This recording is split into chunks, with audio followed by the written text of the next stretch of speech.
For as long as we have traced the ruins of forgotten kingdoms, one question has lingered like a shadow beneath every fragment of clay, every buried wall, every whisper left behind by the first cities. What if the beginning of civilization was not a beginning at all, but the echo of something older? The tablets of ancient Sumer, quiet, unblinking, stubborn in their permanence, repeat the same unsettling rhythm. Their stories do not speak like the hesitant myths of a young culture.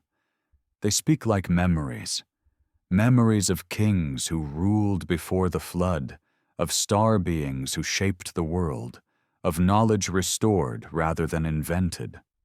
As British and French archaeologists brushed sand from the hardened clay more than a century ago, they expected primitive marks from a primitive time. Instead, they uncovered astronomy without telescopes, mathematics without precedent, cities born already complete, and a worldview that suggested humanity was rebuilding a world that had ended before. It is here, in this tension between what we believe should have happened and what the clay insists was real, that our journey begins. A journey into the buried pulse of the first civilization and the possibility that they were not the first at all. Welcome to ARCHAEON. If you're drawn to stories like these, the ones that live in the shadows between what we see and what was made to disappear, feel free to like and subscribe only if it feels right, and let me know in the comments where are you watching from, and what time is it for you right now. I love seeing our little map of watchers light up around the world. The heat above the Mesopotamian plain trembles like a living veil, a ripple of time hanging motionless over the land where the first known cities once rose from river mud and starlight. When you walk across that dust today, you feel something strange beneath your feet. Not simply the weight of history, but the weight of memory, as if the ground itself is trying to recall what it once witnessed before the desert reclaimed it. The ruins of Uruk, Eridu, Nippur, Lagash, they do not introduce themselves as the homes of pioneers. They stand instead like the aftermath of a civilization remembering rather than inventing, a civilization writing feverishly to preserve pieces of a world that ended long before their own. And it is from those ruins, from the cracked clay tablets hardened by millennia of silence, that the story of Sumer begins. Archaeologists in the 19th century arrived with expectations shaped by a simple assumption. The earliest civilization must look early. It must show trial and error, slow invention, hesitant marks of a people learning to write for the first time. But their expectations dissolved the moment their spades struck clay that felt too deliberate. Those tablets, thousands upon thousands of them, were not the scrawls of a novice culture. They were blueprints, catalogs, astronomical logs, legal codes, medical texts, hymns, and maps of the heavens. They were not beginnings. They were continuations. The air around those dig sites grew thick with the unease of that realization, the sense that the past was bending in a direction no one had prepared for. The first lines deciphered from the tablets did not speak of invention, but restoration. They spoke of kingship descending from the sky, of cities founded by gods, of knowledge gifted to humanity after a world-ending flood. At first, the scholars dismissed these words as metaphors, the poetic exaggerations of ancient priests. But the consistency of the descriptions and their unsettling precision forced a more difficult question. If these were myths, why did they read like memories? Why did they describe a world so structured, so coherent, that it felt less like imagination and more like a chronicle? Sumer appeared around 3500 BCE in what the world now calls southern Iraq, but it did not appear gradually. It emerged suddenly. Cities with measured layouts, irrigation systems mapped like engineered rivers, temples aligned to celestial points, and a writing system that seemed far too advanced for its age. Uruk's city walls stretched miles in every direction, a feat that should have taken centuries of development, not the earliest breath of civilization.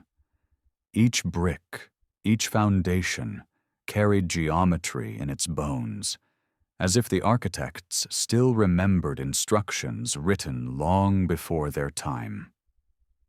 What kind of people begin their story with refinement instead of experiment? Inside the museums that now house these tablets, the wedge-shaped impressions of cuneiform capture a rhythm that feels older than language. When you hold such a tablet in your hand, or imagine the warmth of it before the clay dried, you feel the presence of the scribe, someone who believed deeply that what they recorded mattered not just for their own generation, but for generations yet unborn. These scribes documented everything: trade, rainfall patterns, star cycles, medical procedures, and songs to the gods who once walked among them. Yet woven through all of this practical knowledge is a quiet, haunting message. We are remembering something the world has forgotten. To modern historians, Sumer's sudden sophistication remains a paradox. Civilizations are supposed to grow piece by piece, stone tools to bronze, huts to houses, scratches to writing. But Sumer begins with a script already capable of capturing philosophy, astronomy, and complex mathematics. It begins with organized religion, codified law, and city planning. The very act of beginning here feels like the middle of a much older story. It is this anomaly that has fueled speculation for more than a century. Some scholars suggest the Sumerians inherited knowledge from earlier, unrecorded settlements washed away by floods and erosion. Others, more daring, propose that they inherited fragments from a forgotten civilization, one that thrived long before the end of the last ice age, perhaps erased by the cataclysms around 12,000 years ago. And then, there are those who take the Sumerian tablets at face value, that the gods they spoke of were not metaphors, but beings whose origins lay beyond the earth, teachers who shaped humanity and then vanished. Whatever the truth, the silence between those claims is thick with possibility. When archaeologists unearthed the ruins of Eridu, the Sumerians' own first city, they expected crude beginnings.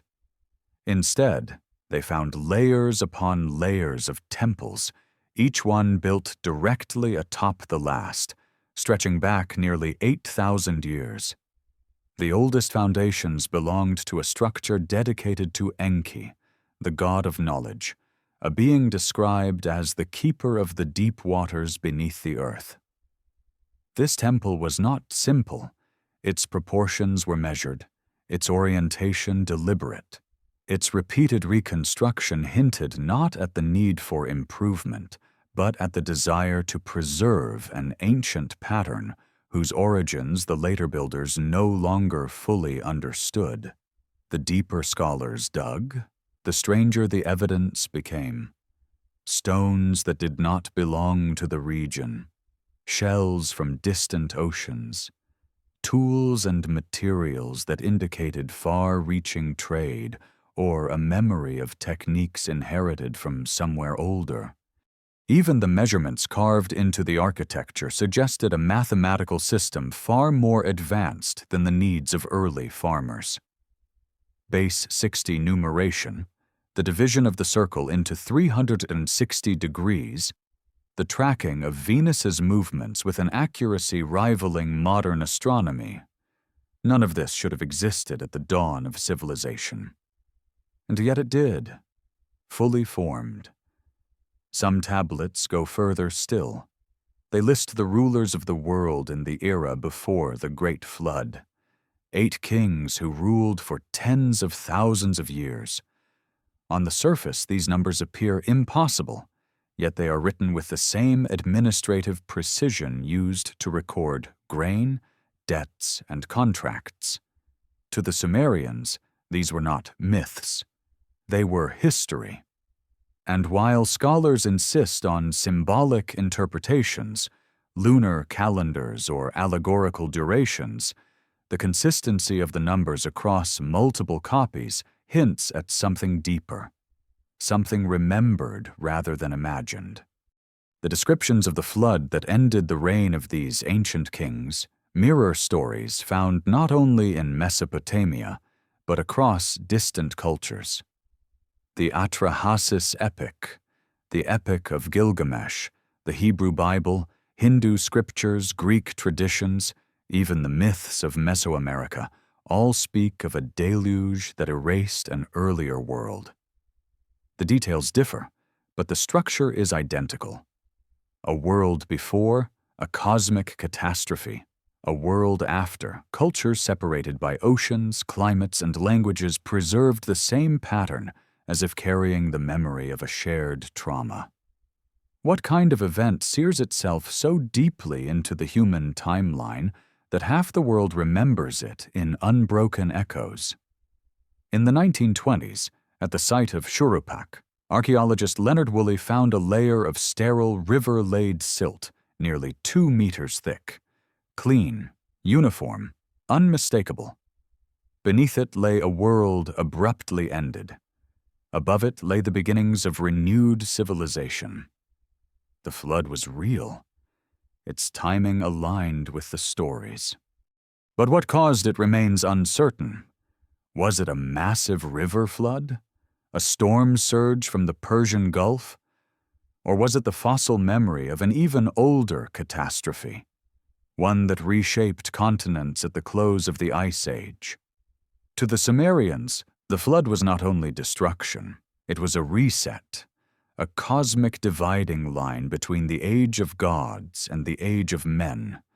Everything after was rebuilding. If you stand today among the silent ruins of Uruk as the sun drops toward the horizon, something in the geometry of the ancient foundations feels almost alive. The angles align with the rising of stars. The shadows fall where they once fell thousands of years ago. It is as if the builders designed their world to mirror the heavens. And perhaps they did.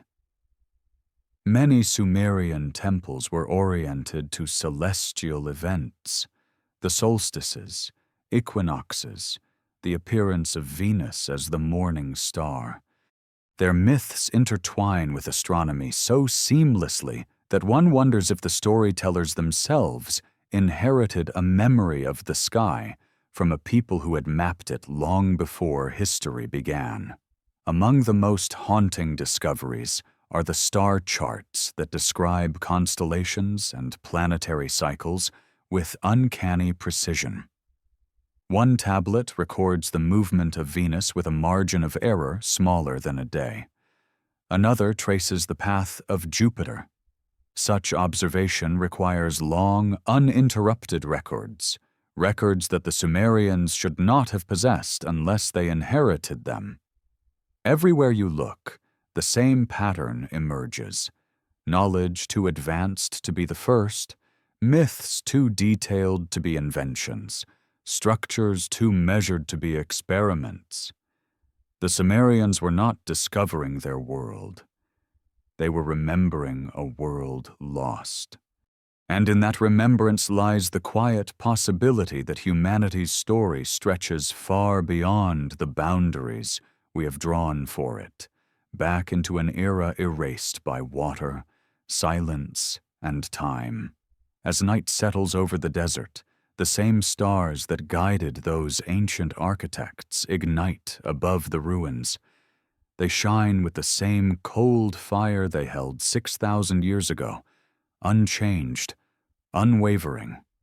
And you can almost imagine a Sumerian priest standing where you stand now, tracing those constellations with a reed stylus in hand, recording them not because they were new, but because they were precious fragments of a world nearly forgotten. This is the paradox at the heart of Sumer, the first civilization acting like the last witness of something older. And in that paradox, the past begins to breathe again. Dawn breaks slowly over the Mesopotamian plain, the light spreading like a thin veil across a land whose silence carries more weight than its ruins. In that pale glow, the remnants of Sumer appear less like archaeological sites and more like the scattered bones of a story large enough to swallow entire epochs. The desert wind moves across the foundations of ancient cities as if trying to remind them of their former shape, of the towers and courtyards that once glimmered in the sun before time pressed its hand upon them. If Part 1 revealed Sumer's strange beginning, its sudden brilliance without precedent, then this part steps deeper into the heart of that enigma. The inheritance that shaped their world, the hidden logic embedded in their temples, their mathematics, their sciences, and the whispered belief that all of it was not discovery, but restoration. To understand Sumer is to understand architecture as memory. The first ziggurats rose not as experiments but as replicas, rebuilt over and over atop older structures, each layer a fading echo of the one before it. In Eridu, the layers stretched downward like stacked versions of the same dream. 17 temples, each placed directly over the last, each repeating the same design with meticulous precision. Archaeologists searching for the earliest instance found that even the first layer, the deepest in the earth, was already too refined. Its walls aligned with cardinal directions. Its proportions reflected ratios that would later be called sacred geometry. And its orientation followed the rising of specific stars that marked seasonal cycles. A young civilization should grow into such complexity, not begin with it. Yet Sumer begins at the peak of something older, something that had already mastered alignment, measurement, and celestial order. Imagine a scribe standing on those temple steps 5,000 years ago, stylus in hand, staring up at a sky without light pollution. The Milky Way stretches overhead like a river of burning dust. The planets move with deliberate rhythm across the firmament. The priests of Enki, guardians of the temple, see the heavens not as distant or abstract, but as a living blueprint. Their gods are the planets. Their myths are the motions of light. Their rituals are the mathematical language of stars translated into human space. This merging of the sacred and the scientific lies at the core of Sumerian thought, an understanding that the sky above is not a place of worship, but a place of instruction. In the Emulapin tablets, star lists copied centuries later but rooted in Sumerian tradition, the constellations are recorded not as stories, but as data: risings, settings, transits, intervals, and predictions. These are not the myths of a naive people staring upward in wonder. These are the logs of observers who already knew where the planets should be. Observers who recognized patterns that require centuries, even millennia, of accumulated knowledge. Take Venus. Its cycle is complex, nearly 584 days, requiring long-term observation to track accurately. Yet the Sumerians recorded it with an error margin so small that modern astronomers were startled. To track Venus so precisely demands not a generation of observation, but many generations. perhaps the carried memory of a civilization with a longer timeline, or one that had begun this work long before Sumer officially existed. What kind of knowledge survives through a flood? What kind of people rebuild their world with geometry that mirrors the heavens? As scholars sift through these tablets today, they find traces of something curiously familiar. The Sumerians used a base 60 counting system that echoes through every clock and compass in the modern world. 60 minutes, 60 seconds, 360 degrees. These are Sumer's fingerprints on civilization, a mathematics not of convenience, but of cosmic reflection. Base 60 allows divisions that mirror celestial cycles, lunar phases, orbital periods, the slow precession of the equinoxes. Whether intentional or inherited, this system reveals a world view in which numbers are not inventions but discoveries, patterns observed in the sky and encoded into human time. Walk through the ruins of Nippur, the spiritual heart of Sumer, and you find another layer of mystery. Beneath its temple floors lay tens of thousands of clay tablets, arranged once like shelves in an ancient library. There were lists of signs for students learning cuneiform, hymns for rituals, laws for judges, charts for astronomers, and detailed logs for scribes tracking grain and trade. But among the more mundane records lie fragments that point toward something deeper. Recipes for metal mixtures that should not have existed in that era. Instructions for drilling hard stone. Descriptions of lenses made from rock crystal. And in some of the older layers, mathematical problems that reflect an understanding of geometry thousands of years ahead of the Greeks. When a civilization appears suddenly, fully formed, historians speak carefully, cautiously. But the Sumerians left no room for caution. Their tablets suggest complexity from the moment they learned to write, as though the act of writing itself was not invention, but recovery. Consider the strange case of the Sumerian word mi. Translated often as divine decrees, the term is more accurately described as cosmic formulas, codes for the structure of reality. In myth, these mi are stored by the gods, each representing an aspect of civilization. Law, agriculture, art, music, childbirth, kingship, metalworking. To possess the mi is not to rule, it is to understand. It is to hold the blueprint of how things should be. When the goddess Inanna steals the mi from Enki, she does not merely commit a cosmic theft. She triggers the awakening of civilization. The story reads like myth, but its symbolism feels uncomfortably technological, as if describing the transfer of knowledge rather than divine drama. What survives a flood? Not buildings, not cities, but principles, codes, ideas. The mi could very well be mythologized memory, a way of saying that civilization's re-emergence was not spontaneous, but guided by fragments left behind from a world erased. And then there is the Sumerian king list, a document so bizarre that it defies classification. On its surface, it is a historical chronicle, names, cities, reign lengths. But the earliest kings rule for tens of thousands of years. These durations scale by multiples of 3,600, a unit known as the sar. It is the same numerical system used for celestial cycles. To the Sumerians, time before the flood did not move at a human scale. It moved at a cosmic one. After the flood, the numbers shrink. Kings rule for centuries, then decades. The document is not linear. It is a rupture, a break between two worlds, a memory of an age where rulers existed under a different order of time. When these tablets were first translated, scholars labeled them symbolic.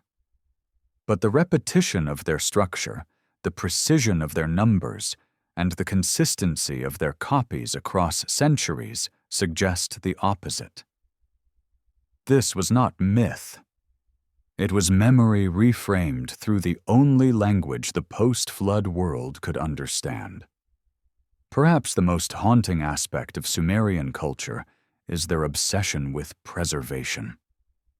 Their scribes wrote not casually but desperately, as if racing against an approaching silence. They recorded star charts because they believed the sky might change.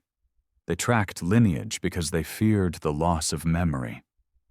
They built their temples atop older ones because they believed the original designs mattered more than new inspiration. Their world was not a beginning, it was a salvage. This becomes clearer the deeper you look into their craftsmanship. Diorite, one of the hardest stones known, appears in Sumerian artifacts with drilling marks so smooth and cylindrical that modern engineers still debate how such precision was possible with the tools archaeologists have recovered. Some argue for copper drills with abrasive sand. Others propose heavier, more advanced techniques. But the fact remains: the craftsmanship outpaces the expected technological level of the era. In some sites, archaeologists uncovered rock crystal lenses, semi-transparent, ground with remarkable symmetry. Were they decorative, ritualistic, or were they tools? The lenses magnify slightly, enough to aid carving or observation.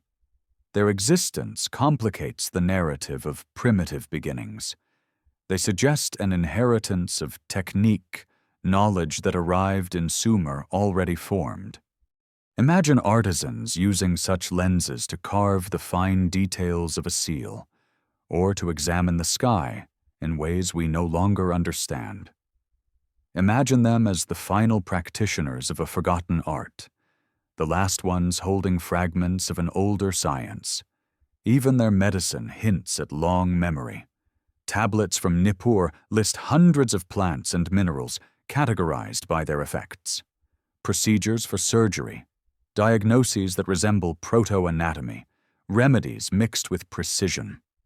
This is not folk wisdom. It is systematized knowledge, a field already mature when writing began. If writing is the fossil of knowledge, then Sumer's earliest fossils are strangely advanced. Yet for all this sophistication, the Sumerians never claimed invention. They claimed inheritance. Their myths describe knowledge descending from the gods. Their hymns speak of remembering what was lost. Their rituals reenact the restoration of order after chaos. Again and again, the theme returns. We were taught. But by whom? Some argue the gods were symbolic, the forces of nature, the cycles of the heavens, the mathematics encoded in the sky. Others argue the gods were ancestor figures, remembered so reverently that their deeds became myth. And then there are those who look at the consistency of the imagery. Beings descending from the sky, bringing knowledge, shaping humanity, withdrawing after the flood, and wonder whether the myth hides something literal. Perhaps the Anunnaki were metaphors, or perhaps they were memories blurred by time. The tablets never describe them as intangible spirits.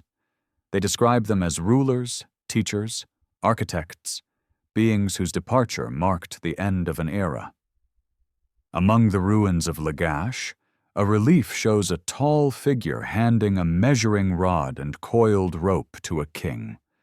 The tools of building, the tools of civilization. Another seal shows a figure with wings, not as metaphorical plumage, but as markers of descent. A third depicts a gathering of these beings around a stylized tree, the same symbol that appears in Egypt, in Persia, in the Indus Valley. A shared memory of something no one fully understands. If Sumer was an inheritance, then this is the question that shadows every temple, every tablet, every seal. What world came before the flood? And why did the survivors remember so much, and yet so little? As you walk across the plain where the Euphrates once cut through the heart of Sumer, you can feel the echo of that forgotten world in the dust that clings to your shoes, in the broken bricks that crumble at your touch, in the foundations that reflect the constellations. This land is not simply ancient. It is layered with memory, a palimpsest of civilizations rising and falling, each one carrying the faint outline of the one before. And perhaps that is Sumer's greatest secret. Not that it was the first civilization, but that it was the first civilization to remember. Memory is a fragile inheritance. Yet in Sumer, it survived long enough to shape the world we inherited. Their numbers define our time. Their geometry shapes our cities. Their myths echo through our religions. Their questions still haunt us. And as the desert wind drifts once more across the ruins, it carries with it the same unspoken message that the clay tablets whisper in every museum. The past is deeper than we know. The midday sun hangs over Mesopotamia like an ancient lamp, bleaching the plain into a vast sheet of gold. Heat rises from the ground in slow, wavering ribbons, blurring the horizon until the ruins seem to float. Half-remembered shapes suspended between earth and sky. But if dawn reveals the bones of Sumer, then the sun at its height reveals something deeper. The hidden machinery behind the world the Sumerians rebuilt.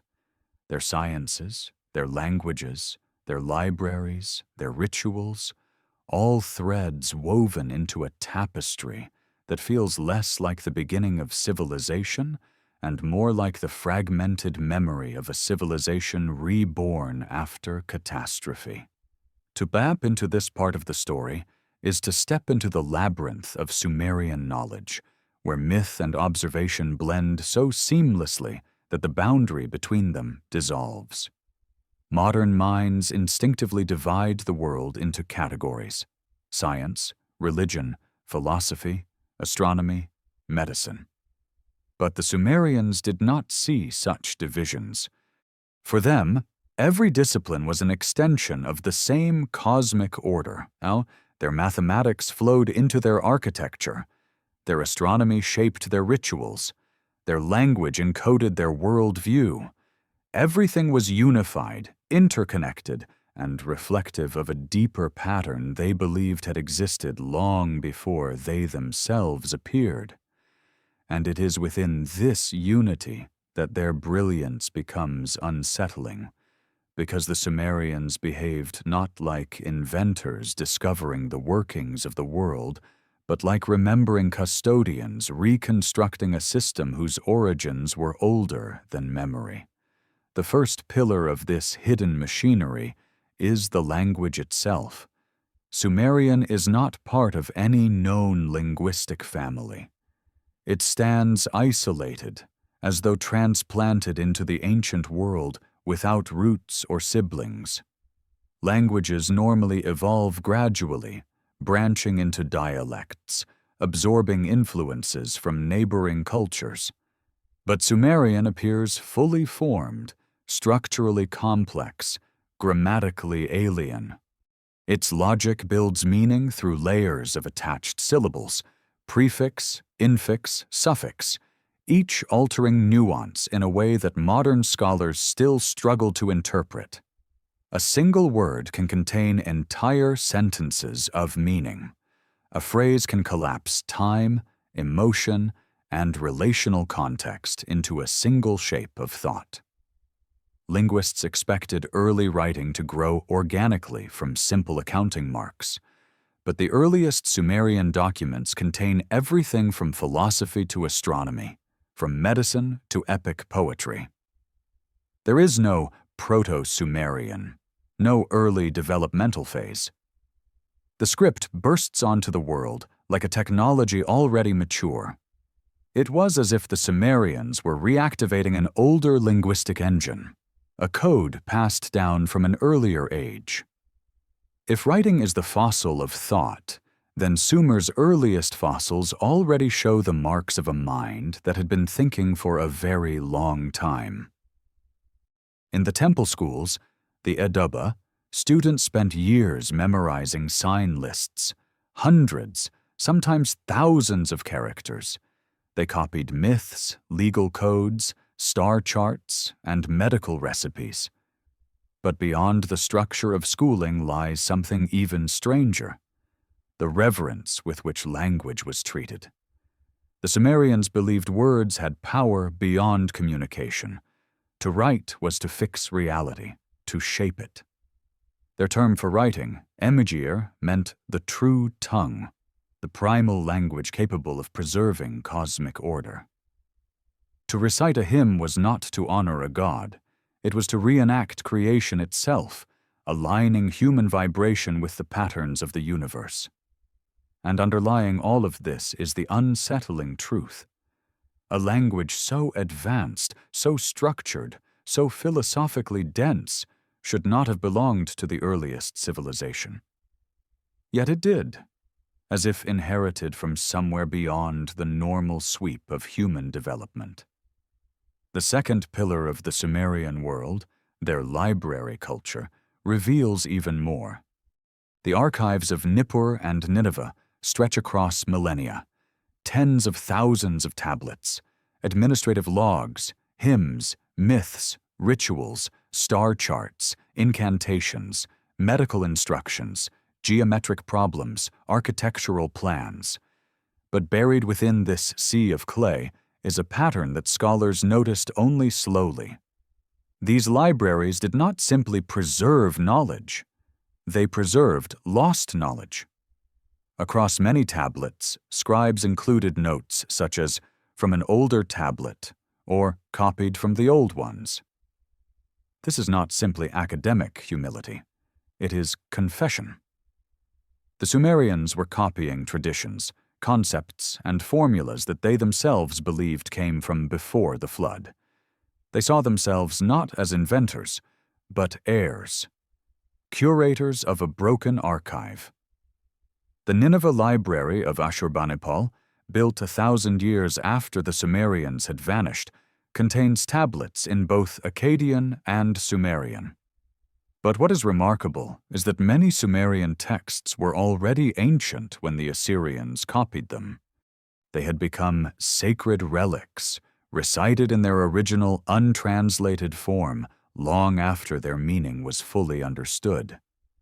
It is as though later civilizations sensed a power in the Sumerian tongue, a remnant of an older order that could not be allowed to fade. Some tablets even detail the recovery of damaged inscriptions. "I have restored what was broken," a scribe writes. Another laments, "Much was lost.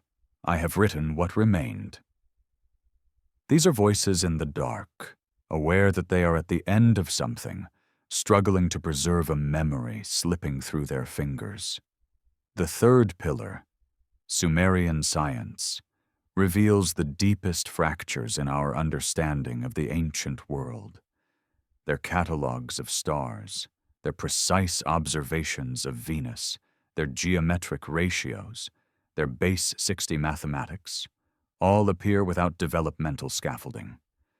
You look for earlier prototypes, rough calculations, trials and errors, and you find none. The earliest records are already elegant. Why? Did the Sumerians inherit these systems? And if so, from whom? Take their astronomical tablets. The Emuel-Apin lists constellations, planets, seasonal changes, and celestial mathematics that require long-term observation. But how long-term? Venus's cycle, for example, requires at least 8 years of continuous tracking to record reliably. Yet the Sumerians charted it with precision, far exceeding what a single generation could manage. Some cycles they recorded would require centuries. Scholars propose that the Sumerians inherited older sky records from earlier cultures. But no archaeological evidence of those hypothetical cultures exists. Instead, the Sumerians tell their own story. Knowledge was given, taught, restored. The gods, whether celestial, symbolic, or literal, depending on interpretation, imparted to humankind the codes necessary to rebuild. And then there are the engineering anomalies. Diorite carvings with smooth, perfectly cylindrical drill holes. Metal alloys made with techniques inconsistent with early Bronze Age capabilities. Lenses ground from rock crystal capable of magnification. Mathematical tablets describing proto-Pythagorean triangles. Architectural plans using harmonic ratios later found in Greek temples. Every piece of this evidence can be explained individually. Creative craftsmanship, lost techniques, trial and error. But taken together, they form a pattern that refuses to fade. Sumer did not behave like the first civilization. It behaved like the first civilization after something else. The fourth pillar is myth. But Sumerian myth is not simple or naive. It is a coded narrative, a symbolic memory of cosmic order, broken worlds, and restoration. The gods are not airy spirits. They are rulers, architects, judges, engineers, astronomers.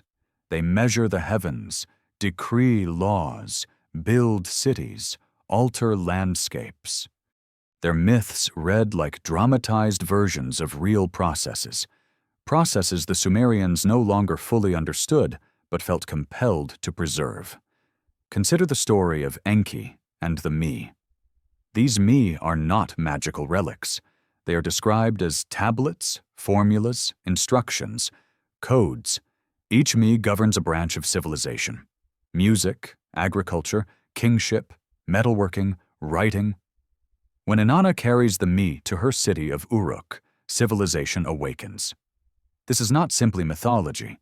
It is the allegory of knowledge transfer, a symbolic way of saying something vital came from elsewhere and changed everything. Then there is the story of the flood. Across dozens of tablets, across cities and centuries, the same narrative repeats with unnerving consistency. A great catastrophe, a chosen survivor, instructions for building a vessel, the saving of life seeds, a return to land, the re-establishment of order. This is not merely a moral tale. It is memory. The kind of memory that anchors itself into every generation until it becomes indistinguishable from myth. Finally, there are the Anunnaki. Much has been exaggerated or misinterpreted in modern retellings. But strip away the distortions, and the core Sumerian portrayal remains compelling. The Anunnaki are not omnipotent gods. They are powerful beings, judges, architects, teachers, who descend to the earth, establish order, rule cities, and eventually withdraw after the flood. They are described with startling physicality. Tall, radiant, winged, wielding measuring tools, wearing objects that resemble wristbands and pouches. Their symbols appear repeatedly: stars, trees, gates, serpents, all motifs shared by cultures far beyond Mesopotamia. Whether literal beings or mythologized memories, the Anunnaki occupy a space neither fully divine nor fully human, a category modern minds struggle to parse. And the Sumerians insist on one detail above all: kingship descended from heaven. Not metaphorically, not symbolically. It descended. It was given. This blend of myth and precision forms the fifth and final pillar of their worldview: the belief that knowledge is cyclical, that worlds rise and fall, that civilizations remember and forget, that humanity is not the first to awaken, nor will it be the last. The Sumerians built each temple as a replica of an older template. They calculated time as though echoing cosmic cycles far larger than human lives. They wrote with the urgency of people who knew the fragility of memory.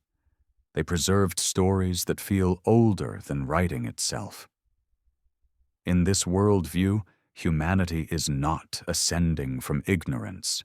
It is recovering from amnesia. Walk through the ruins again with this in mind. The ziggurats are not primitive pyramids.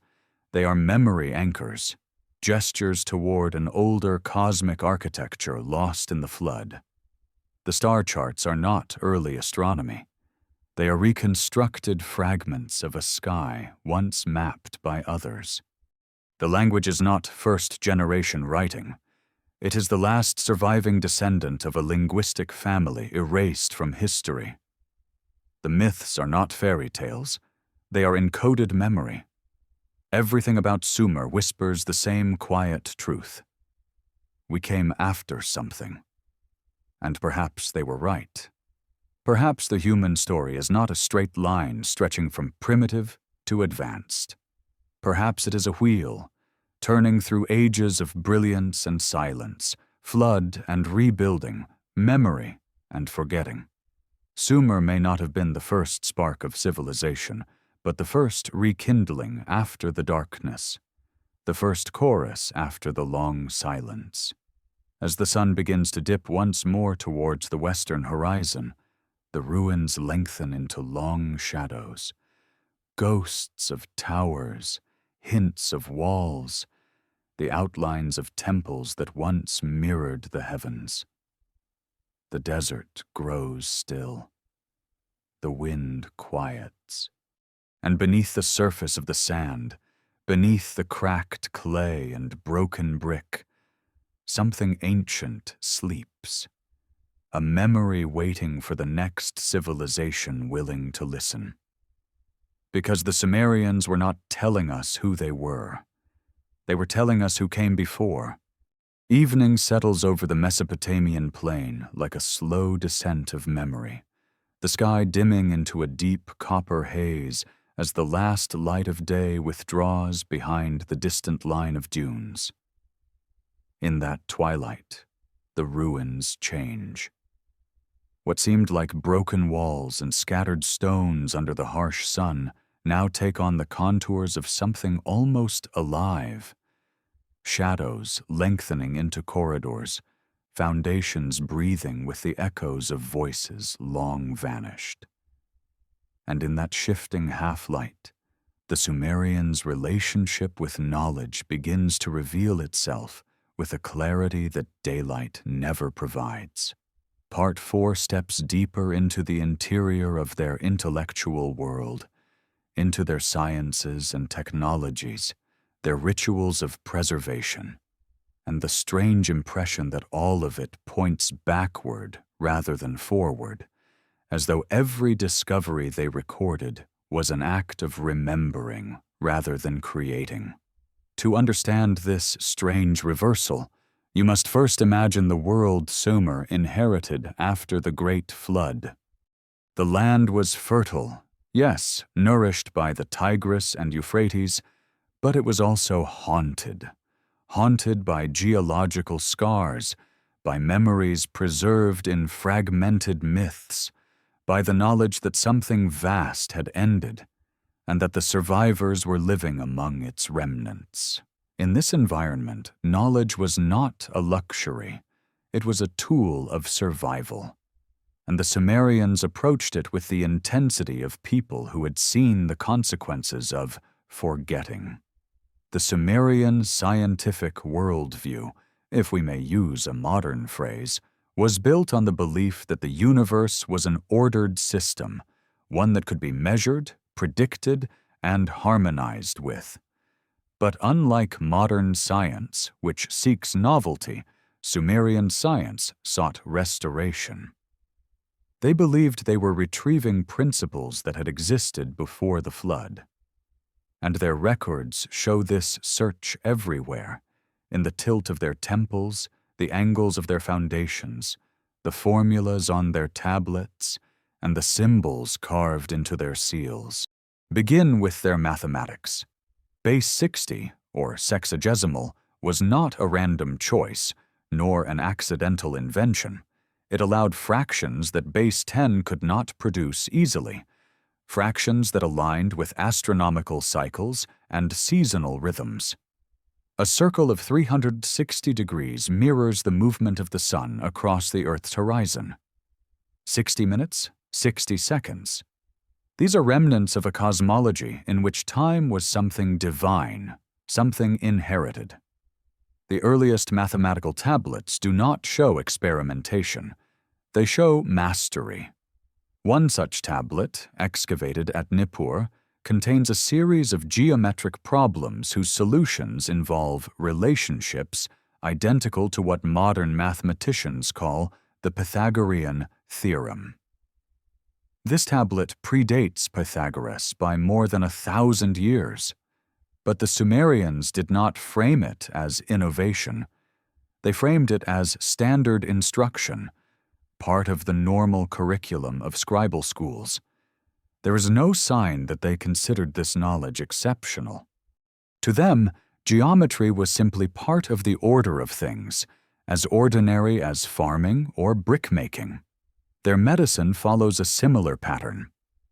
The Nippur medical tablets list symptoms, diagnoses, and treatments with a combination of observation and ritual that confuses modern scholars who expect either superstition or empirical reasoning, not both intertwined.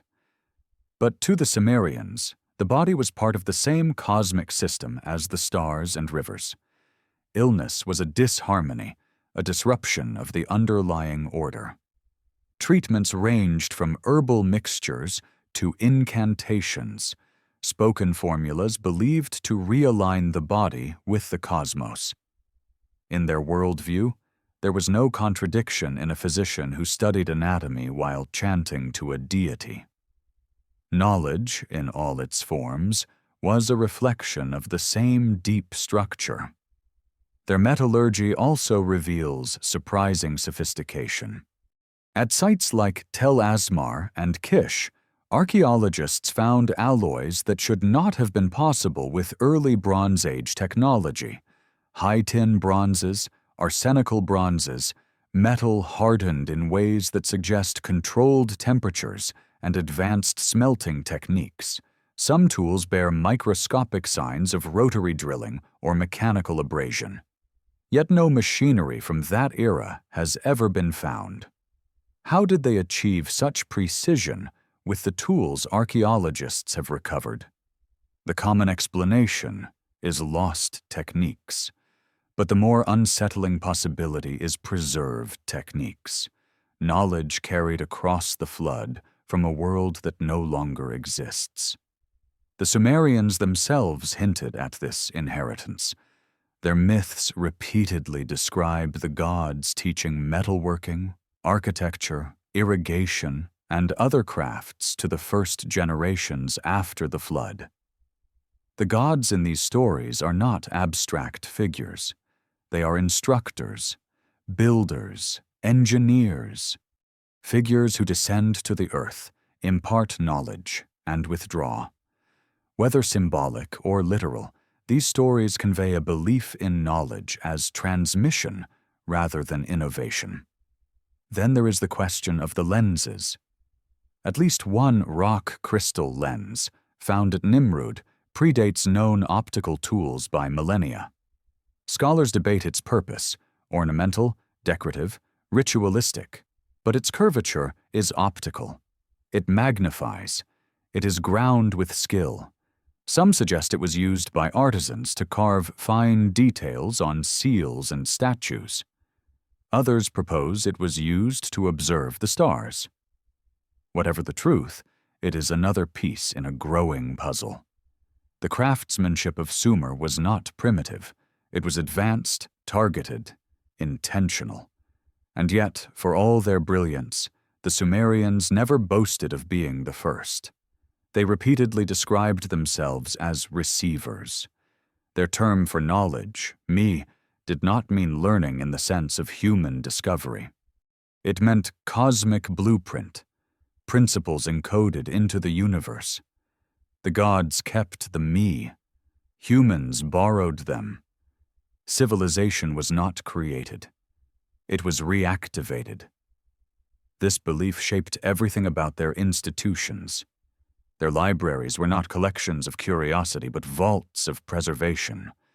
The scribes of Nippur and later Nineveh did not merely write. They archived, they copied, they restored. Their clay tablets were their ark, vessels designed to outlast fire, flood, and ruin. They wrote for the future, for the unknown generations they feared might inherit another silence. One of the most haunting inscriptions ever found comes from a tablet recovered at Nineveh. I have written what was left to me. It is the voice of a scribe aware that he is working at the end of a legacy, not the beginning of one. Another reads, "From the old tablets, damaged, I have restored with care." These are not the words of innovators. They are the words of salvagers. This theme becomes even stronger when examining their rituals. In the sacred city of Eridu, the priests reenacted the creation of the world each year during a festival known as the Akitu. They recited hymns describing how the gods ordered chaos, separated the waters, built the first temple, established the laws of kingship, and set the stars in their courses. But beneath the poetic language lies a deeper inference. The Sumerians believed they were maintaining a fragile order inherited from an earlier epoch. If the rituals stopped, if the laws were forgotten, if the temples fell into neglect, the world might slide back into chaos. This precarious worldview was rooted in the trauma of the flood. Sumerian texts describe the deluge not only as destruction, but as the dissolution of cosmic structure. The gods themselves panic. The world is drowned. Time resets. When the waters recede, the surviving gods and humans rebuild. But the implication is clear. The world as they knew it was not the original world. It was a reconstruction, a second attempt. And that perhaps is why the Sumerians approached knowledge with such devotion. They were not merely cataloging the world around them. They were preserving the memory of a world that had ended. One can see this even in their city planning. Uruk and Ur, two of their largest cities, were designed according to geometric templates, grids, rectangles, and axes aligned with celestial events. The great ziggurat of Ur is oriented so precisely toward the north that modern surveyors have marveled at its accuracy. How did early builders achieve such precision without advanced tools? The likely answer is the same: inherited techniques. Their temples were not random constructions. They were replicas of heavenly buildings. The Sumerians believed their ziggurats mirrored structures in the divine realm. When a king built or rebuilt a temple, he was not innovating. He was restoring. Many inscriptions emphasize this. I restored the temple according to the ancient plan. Or, I rebuilt the house of the gods as it was in the first days. This concept of restoration runs through every layer of Sumerian culture. It is their defining trait, and it points toward a worldview in which human progress is not a straight line, but a cycle of remembering and forgetting. Modern archaeology, cautious and disciplined, avoids speculation about lost civilizations. But the evidence Sumer left behind refuses to fit neatly into the conventional timeline. Too much appears too early. Too much appears too complete. Too much feels like the echo of something older. Consider again the astronomical knowledge. Their records of planetary movements show an understanding of cycles that extend beyond a human lifetime. Their terms for celestial phenomena reflect a worldview in which the sky is not a realm of gods, but a window into cosmic mathematics. Their myths encode patterns of orbit and precession, and their temples mirror those same patterns. This is not the work of novices. It is the work of a people who inherited instructions, not discoveries. As the twilight deepens and the stars begin to appear above the ruins, you can almost imagine a Sumerian astronomer from 5,000 years ago standing in the same spot, mapping the same constellations, recording their movements with a reed stylus. But he does not see the stars as new. He sees them as the continuation of a cosmic machine, one whose workings were known long before his time. The wind picks up across the plain, stirring the dust into small spirals. The sky turns darker, deeper, filling with points of ancient light. And in that gathering night, the essence of Sumer becomes visible, not as the first civilization, but as the first civilization after the forgetting. A people rebuilding their world from inherited fragments. A culture whose brilliance was not the spark of new discovery, but the rekindling of an older flame. For the Sumerians lived with the quiet conviction that everything important had happened before. And their greatest fear was not ignorance. It was amnesia. Night in Mesopotamia is not truly dark. Even now, thousands of years after the Sumerians disappeared into dust, the sky above their abandoned cities blooms with a cold, pale fire. The constellations that once guided their rituals still rise in familiar arcs. The planets still wander across the heavens with the same patient rhythm. And as the desert cools, the silence deepens into something almost sentient, a presence lingering between broken walls, a memory breathing beneath the soil. Part 5 enters this nighttime world, a world where the Sumerians' myths, sciences, fears, and obsessions converge around one extraordinary idea: that humanity was shaped, watched, and guided by beings they called the Anunnaki, those who from heaven to earth came. To modern ears, the word Anunnaki often drifts into the realm of fantasy. Misinterpretations and pop culture distortions have turned them into caricatures, oversimplified, sensationalized, stripped of context. But the original Sumerian texts tell a story far stranger, far more nuanced, and far more difficult to categorize.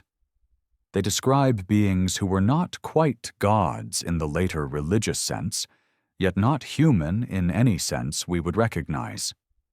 These beings ruled before the flood, governed after it, shaped cities, taught laws, measured the heavens, and withdrew when their time ended. Whether metaphors for natural forces, deified ancestors, or literal visitors from elsewhere, the Anunnaki, in their own texts, occupy a space where mythology and memory blur into something that resists easy explanation. The earliest references to the Anunnaki appear in Sumerian cosmological hymns, where they are described as the great princely offspring of Anu, the Sky Father.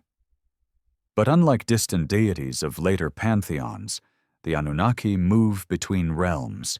They descend to earth. They sit in judgment. They build temples. They appoint kings. Their actions are physical, direct, almost administrative.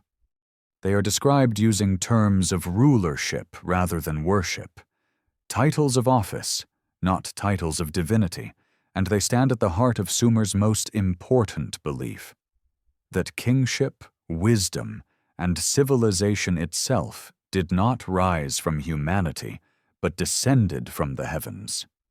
To understand how deeply this idea shaped Sumerian life, consider the Sumerian king list. This document, inscribed in wedge-shaped strokes onto clay, begins with a sentence so simple yet so radical that modern historians still struggle to interpret it. After the kingship descended from heaven, kingship was in Eridu. The phrase does not describe kingship as invention or evolution. It describes it as transfer. And what follows is even stranger. The list of rulers who reigned before the flood, kings whose reigns lasted not decades, but tens of thousands of years. Some have argued these numbers are symbolic, astronomical, or allegorical. And yet, the Sumerians recorded these durations with the same meticulous accounting used for grain, taxes, and trade. They believed these kings lived. They believed their reigns were real. They believed the world before the flood operated under different rules, governed by beings whose lifespan and authority surpassed human limits, and when the flood swept over the land, that age ended. Afterward, new kings arose, mortal kings, their reigns shrinking gradually into human timescales. Memory collapsed. Time contracted. Civilization began again at a diminished scale. But the Sumerians did not forget the ones who ruled before. Their myths preserve the stories of these earlier beings. Enlil, the lord of the air, Enki, the master of the deep waters and keeper of knowledge, Ninhursag, the mother of life, Anu, the remote sovereign of heaven. These figures argue, negotiate, create, destroy, regret. They interact with humanity with a complexity that feels more historical than mythical, more like the recollection of powerful rulers than the imagination of poets. In the epic of Atrahasis, the Anunnaki grow weary of labor and create humanity as a solution. They mix divine essence with clay to form workers, fragile, mortal, yet infused with something uncanny. In the myth of Enki and Ninhursag, the gods conduct a series of experiments, producing beings flawed in different ways until they achieve one that can survive. These are not the metaphors of a simple culture. They read like encoded memories of technological or biological processes refracted through the lens of myth. Some scholars suggest these stories preserve ritual symbolism. Others argue they reflect ancient attempts to understand the origin of consciousness. But the consistency of these creation narratives across Mesopotamian cultures and their disturbing parallels with later myths suggest the Sumerians were preserving something older than themselves, something remembered. One of the most striking aspects of the Anunnaki is their depiction in art. Cylinder seals, small stone cylinders engraved with detailed scenes, show figures wearing horned crowns, long robes, and strange object-laden belts. Some carry measuring rods or coiled ropes, symbols of order and geometry. Others hold objects resembling bags or pouches, their purpose unknown. Some stand beside trees, flanked by winged guardians. Others sit upon thrones with creatures at their feet. Modern interpretations often drift into sensationalism, but the original imagery is precise, consistent, and intentional. These figures were described as judges, architects, and teachers, roles that suggest authority, not abstraction. And then there is the winged motif, wings not as feathered appendages, but as symbolic markers of descent and ascent. In Sumerian art, wings denote beings who move between heaven and earth. They denote watchers, observers, those who descend. This brings us to another mysterious category in Sumerian thought, the Watchers. Though the term watcher emerges later in Akkadian and Hebrew tradition, The concept originates in Mesopotamia. The Sumerians believed that certain beings observed human behavior, recorded deeds, and enforced cosmic justice. In some texts, the Watchers are described as scribes of heaven, inscribing the fates of men onto celestial tablets. In others, they are guardians of sacred places, standing beside gates or trees of life. Their function is clear: to watch, to measure, to remember. Why would the earliest civilization imagine itself observed? Why would they believe their actions were recorded by beings who transcended mortality? Perhaps because their ancestors experienced something that compelled them to remember. Or perhaps because in the aftermath of catastrophe, the Great Flood, humanity became acutely aware of fragility. They understood that civilizations could vanish, that knowledge could drown, that memory was not permanent. And so they imagined watchers, beings who kept the record, who remembered when humans forgot. In some myths, the Anunnaki enforce judgment. In others, they teach. In yet others, they withdraw, dissolving into absence after the flood. But their role in Sumerian cosmology remains constant. They link humanity to something older, something greater, something beyond the horizon of human time. This belief in descent, of knowledge, kingship, and cosmic order descending from elsewhere, shaped every aspect of Sumerian life. It shaped their architecture, their rituals, their sciences, their laws. It shaped their understanding of the heavens. It shaped their fears. Take their temples. Every ziggurat was a bridge between heaven and earth, not metaphorically, but practically. The Sumerians believed these massive, tiered structures were landing places, where gods descended and kings ascended. They were built with stairways designed not for human needs, but for cosmic symbolism. The higher terraces were restricted, reserved for rituals that reenacted the descent of the gods. The ziggurat of Ur, for example, was called Itamen Niguru, the house whose foundation creates terror, a name that hints at awe, fear, and the unknown. Now consider their rituals of kingship. When a king ascended the throne, he reenacted the moment when kingship originally descended from the heavens. He was not merely a ruler. He was a steward, a caretaker of a legacy older than humanity. His duty was not innovation, but preservation. His task was to maintain the order established before the flood. This worldview permeates the Sumerian conception of time. They did not see time as linear. They saw it as cyclical, epochs rising and falling like breaths, civilizations emerging, flourishing, collapsing, and re-emerging. The flood was not a unique event. It was one cycle among many, and the next cycle would come.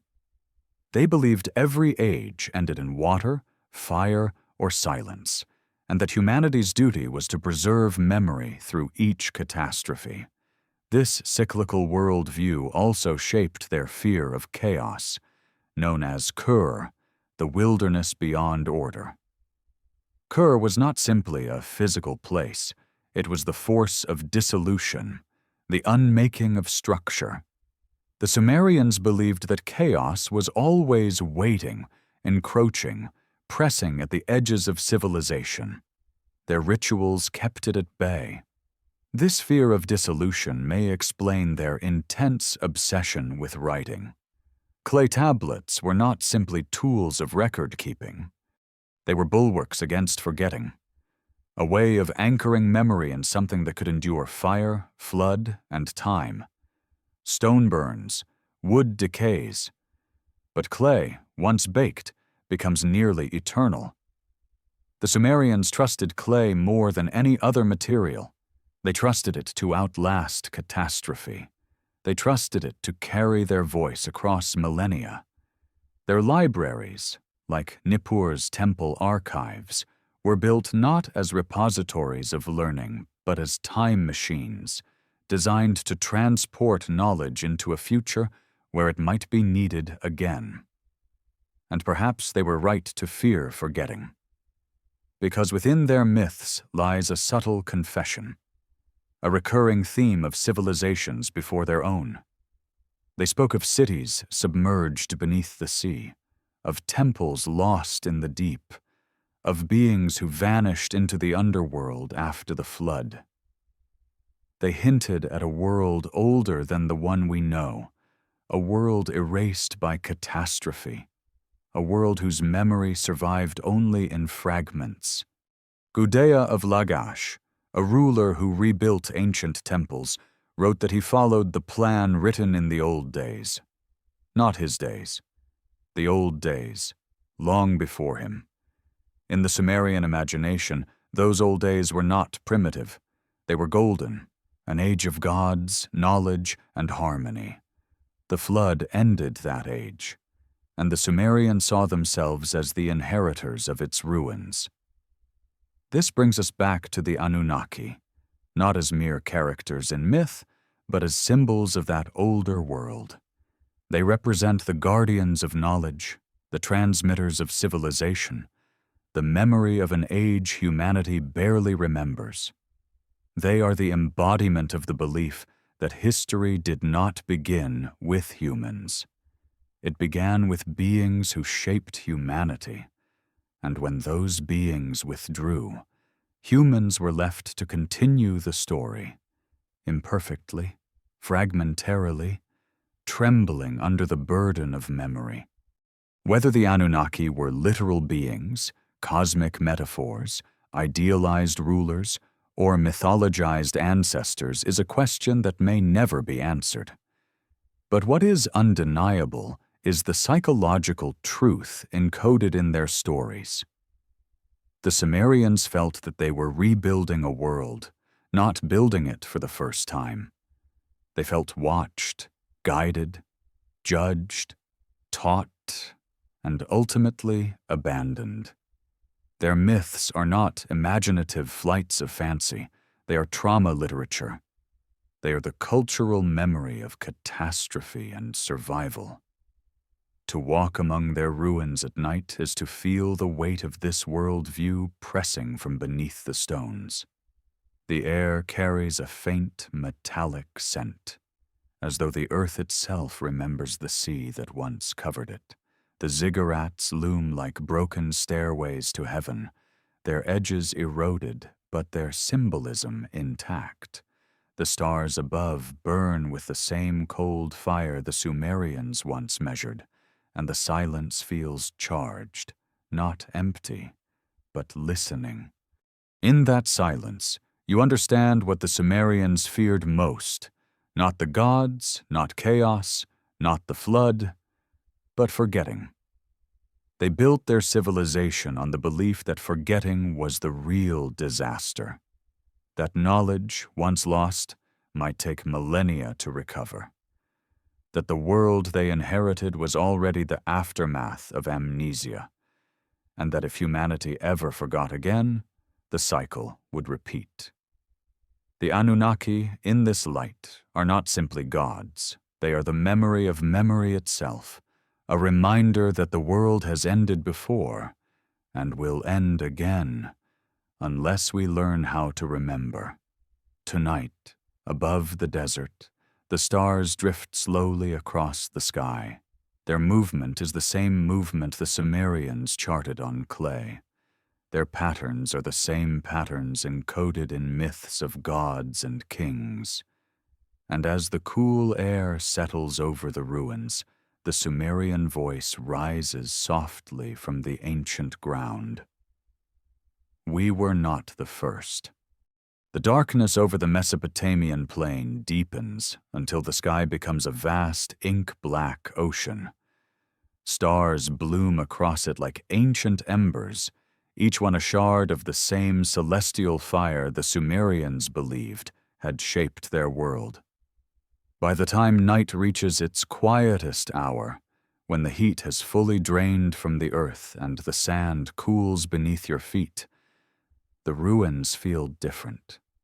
They seem to breathe, as though the foundations of vanished temples are exhaling the memories buried within them. And it is in this hour, when the desert holds its breath, that we can step deeper into the Sumerian mind, into their rituals, temples, fears, and the strange conviction that their civilization was not an ascent from ignorance, but the flickering afterimage of a world that had existed long before them. Part 6 begins here, in the hollows of the night, where the Sumerians believed the boundary between the seen and unseen thinned. To understand their world, one must start with the structure of their ritual life, not as isolated religious practices, but as the operating system of a post-cataclysmic civilization trying to maintain a fragile hold on cosmic order. For the Sumerians, ritual was not a performance. It was survival. It was memory. It was a reenactment of a cosmic pattern they believed had been handed down from the gods, preserved through catastrophe, and entrusted to them in the aftermath of the flood. Begin with their temples, ziggurats rising like stairways into the night sky. These were not simply monumental structures. They were engineered embodiments of the connection between heaven and earth. The Sumerians believed the gods had descended to earth from the sky, establishing the first cities before the flood. Each ziggurat was designed to replicate the place where such descent had once occurred. The uppermost chamber, often called the House of Heaven, was reserved for rituals reenacting the arrival of the gods, rituals performed not for spectacle, but to maintain the cosmic link that they feared would break if neglected. The ziggurat of Ur, its silhouette now a ragged staircase of eroded brick, once commanded the landscape with geometric precision. Its angles aligned with the cardinal directions, its terraces mirrored celestial layers, its summit housed the sacred chamber where the earthly and divine realms met. At night, torches lit its edges, casting long shadows across the desert. From a distance, it must have looked like a mountain of fire rising from the plain. This was intentional. The Sumerians believed that light and height brought them closer to the gods. Each brick was a gesture of connection, each stair a reenactment of ascent. Inside the temple complexes, priests moved through a world of ritual rhythms, measuring time by lunar phases, aligning ceremonies to stellar events, and preserving a calendar rooted in cycles older than writing itself. They recited hymns encoded with astronomical knowledge. They purified themselves with water drawn from sacred wells symbolizing the primordial deep. They anointed statues of the gods with oil, believing that the statues became vessels for divine presence. But beneath these actions lay a deeper purpose: reenactment, restoration. The priests were not inventing rituals, they were preserving the blueprint of a world that had nearly been lost. The Sumerians believed that the gods had withdrawn after the flood, not vanished entirely, but receded into the cosmic distance. The rituals were their way of keeping the channels open, like tuning an instrument to a frequency the world needed to stay in harmony. Without these rituals, they feared the universe would fall back into chaos. And this fear, more than anything, shaped their civilization. They lived with the constant awareness that order was fragile, that the world they inhabited was not the first world, but the second, rebuilt from ruins, inherited through degrees of forgetting. And nowhere is this awareness more evident than in their concept of me, the cosmic decrees, the principles of civilization. These were not merely abstract ideas. They were described as physical objects, stored by the gods and transferred to humans. The me governed everything: kingship, justice, agriculture, weaving, music, war, architecture, sexuality. Each me was a blueprint fragment, a formula necessary for civilization to function. When Inanna carried the me to Uruk, the city awakened. This myth, at its heart, is not mystical. It is historical. It suggests that the Sumerians believed their civilization rose not gradually, but suddenly, through the acquisition or restoration of knowledge. This suddenness is echoed in the archaeological record. The earliest layers of Sumerian cities show planned streets, temples aligned with celestial markers, and administrative systems too complex to be the first attempts of a young culture. Everything appears too refined, too organized, too intentional. It is as if the Sumerians began their story in the middle of a narrative already in progress. Even their legal system reflects this sense of inherited order. The Code of Ur-Nammu, one of the world's oldest legal texts, is written not as innovation, but restoration. The king claims he is not creating justice, but reinstating it according to ancient principles established in the first days. The laws themselves have a haunting simplicity, restoring balance rather than imposing punishment. This reflects a worldview in which justice is not human invention, but cosmic memory. Their myths reinforce this theme. Consider the story of Inanna's descent into the underworld. Inanna passes through 7 gates, each stripping her of power, clothing, and identity. At the deepest level, she is killed, hung on a hook, and resurrected after a cycle of time and negotiation. To many, this is a tale of life, death, and rebirth. But to the Sumerians, it was more than metaphor. It was cosmic instruction, a reminder that cycles of collapse and restoration governed everything. Civilizations fall, knowledge is lost, order dissolves. Then, through ritual, memory, and preservation, it rises again. This may explain the peculiar intensity with which the Sumerians pursued the preservation of knowledge. The clay tablets unearthed from their ruins, tens of thousands of them, are not scattered or chaotic. They are organized, categorized, cross-referenced. They are deliberate acts of memory. The scribes who produced them often copied from older tablets, restoring texts damaged by generations of wear.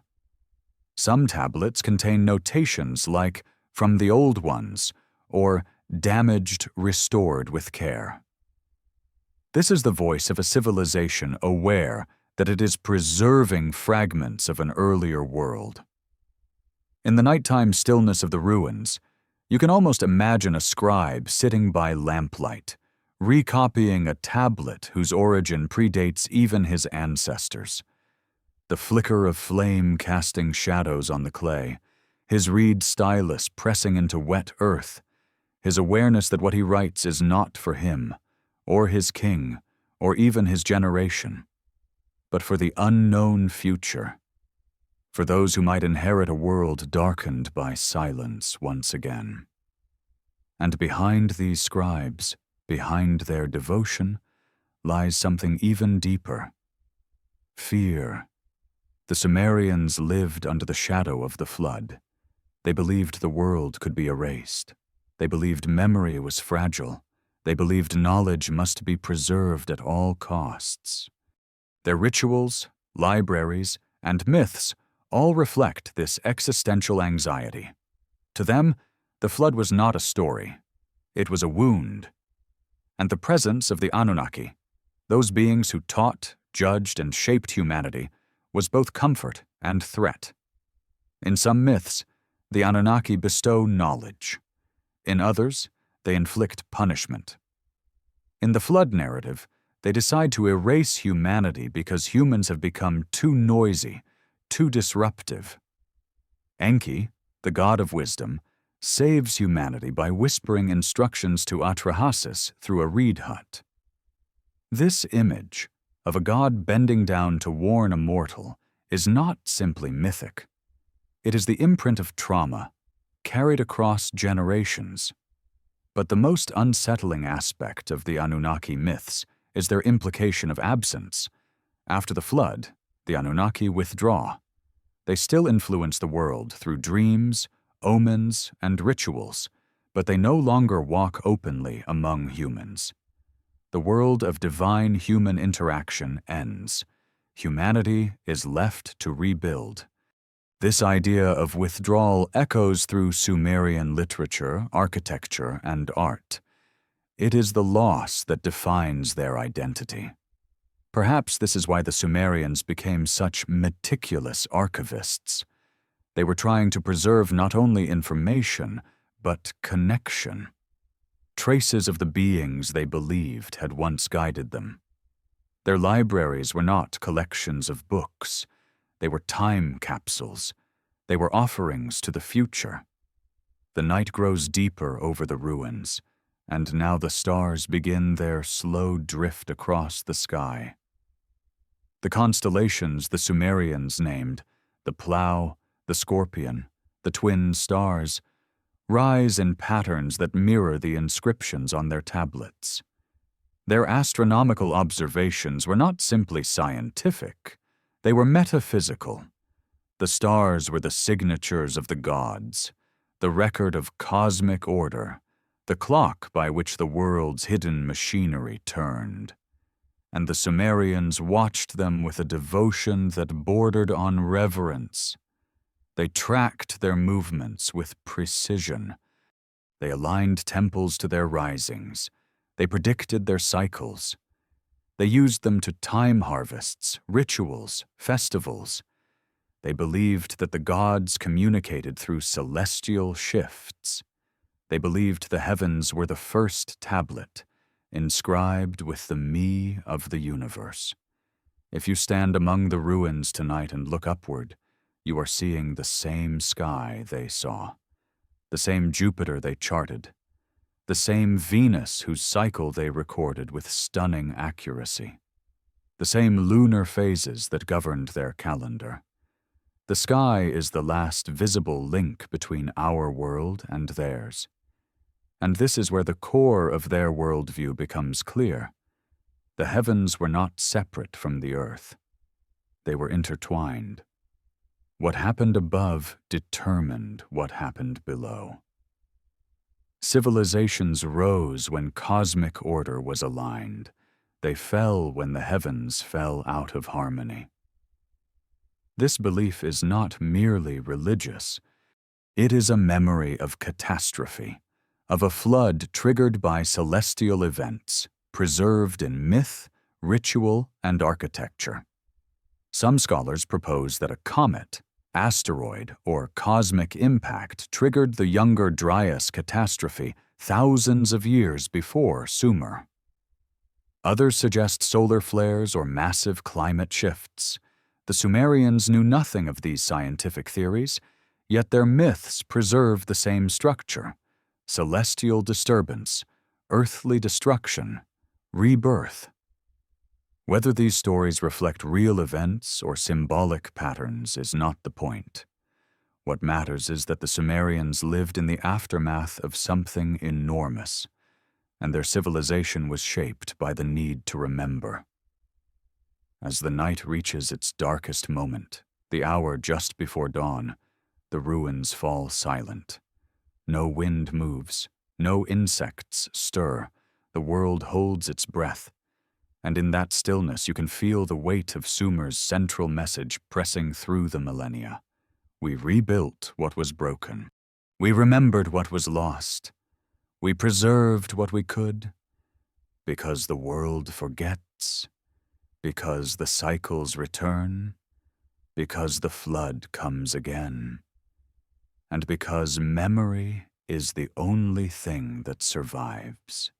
Dawn arrives slowly over the ancient lands of Sumer, the kind of slow unfurling that seems less like the beginning of a new day and more like the resurfacing of an old memory.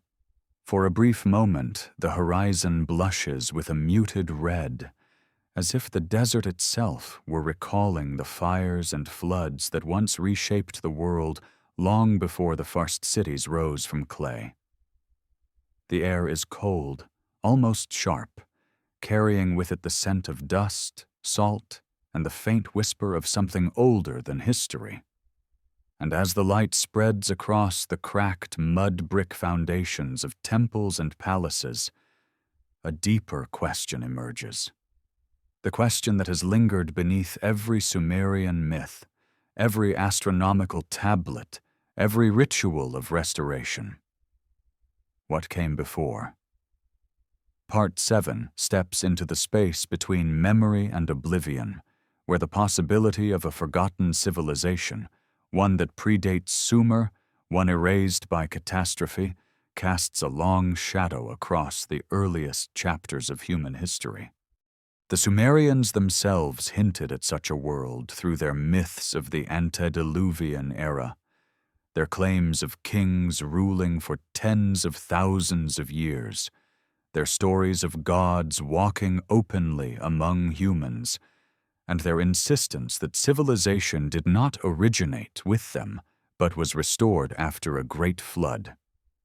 Whether these hints reflect literal history, symbolic memory, or some blend of the two, they invite us into a deeper exploration of the lost age the Sumerians believed preceded their own. To begin, consider the geography of the region as it existed before the rise of Sumer. At the end of the last ice age, between 12,000 and 10,000 BCE, the Persian Gulf was not a flooded gulf, but a vast fertile basin, an enormous plain fed by the Tigris, Euphrates, Karun, and Wadi Baitin rivers. Some archaeologists call this the Gulf Oasis, a region that could have supported dense human settlements long before recorded history. When ice sheets melted and sea levels rose, this entire landscape drowned beneath hundreds of feet of salt water. If cities, temples, or settlements existed there, they would now lie buried beneath the floor of the gulf, out of reach, out of sight, out of memory. The Sumerians never explicitly mention such a landscape, yet their myths contain ghost-like echoes of it. Their flood stories describe a world swallowed by water, a world whose survivors carried fragments of knowledge into a new age. Their descriptions of Eridu, the first city, suggest that it was not the first ever, but the first rebuilt after the flood. Even their archaeological layers show repeated cycles of construction, destruction, and reconstruction, as though their cities were rising atop the ruins of earlier incarnations. Then there is the strange uniformity of early Sumerian culture. Across multiple cities, Uruk, Ur, Eridu, Lagash, we find a sudden appearance of advanced architecture, administrative systems, mathematics, metallurgy, and writing. The development is too synchronized, too coordinated, too intentional to represent the natural emergence of civilization from scattered Neolithic villages. It looks more like a cultural reboot, a rapid reassembly of knowledge from fragments preserved across generations. One fragment appears in their mythology, the story of the 7 sages, or Apkallu.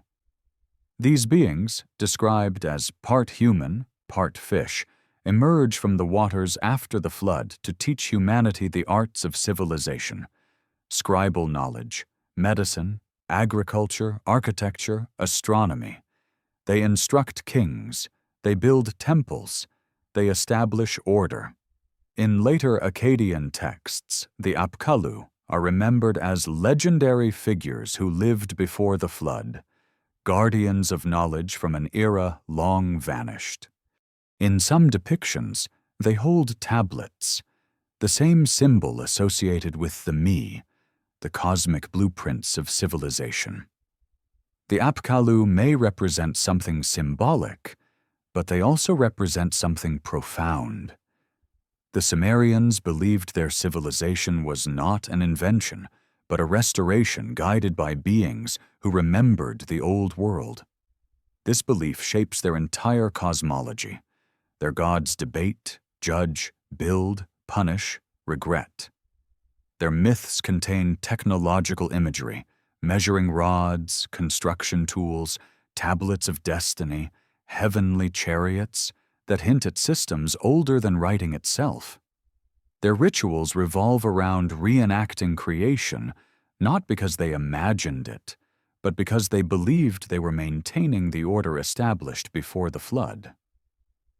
But the most compelling evidence of a forgotten civilization lies not in myth, but in the archaeological contradictions embedded in the earliest layers of Sumer. Take the region of Göbekli Tepe in southeastern Turkey, dating to around 10,000 BCE, 6,000 years before Sumer.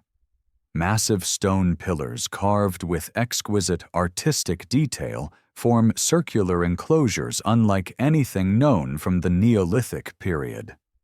These structures predate agriculture, pottery, metallurgy, and writing, yet they display architectural sophistication comparable to later ancient cultures. They imply not only organization, but a symbolic worldview, themes of animals, cosmic cycles, and ritual knowledge. Göbekli Tepe forces a re-evaluation of the trajectory of human civilization, suggesting the existence of complex societies long before the first civilizations traditionally recognized by historians. Now consider the Sumerian record in light of this. They claimed knowledge descended from earlier ages. They described a flood that reset the world. They spoke of sages emerging from the waters bearing knowledge. They aligned their temples with constellations that would have been equally visible to the builders of Göbekli Tepe. They preserved myths of celestial disturbances, cycles ending and beginning, cosmic renewal. Archaeology and myth, often treated as opposites, begin to converge. Then there is the matter of the Younger Dryas, the abrupt climate shift around 12,800 years ago that triggered massive glacial melt, sea level rise, ecological collapse, and widespread destruction. Some scientists propose that a comet or meteor fragmented in the atmosphere, igniting massive fires and disrupting global climate patterns. The event would have devastated any advanced settlement in low-lying regions such as the Persian Gulf basin. If a culture had existed there, its ruins would now lie beneath the water, inaccessible to archaeologists. But its memory could survive. In myth, in fragments of knowledge carried by survivors, in the rituals and cosmologies of later civilizations. The Sumerians never explicitly reference the Younger Dryas, yet their myths preserve a strikingly similar structure: cosmic conflict, environmental catastrophe, flood, survival, reconstruction. This pattern appears across cultures globally: Mesoamerica, India, Greece, China, Polynesia. The consistency is so strong that it suggests a shared memory of prehistoric trauma. The Sumerians simply preserved the memory most clearly.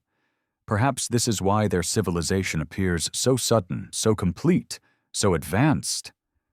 They were not climbing from primitive beginnings.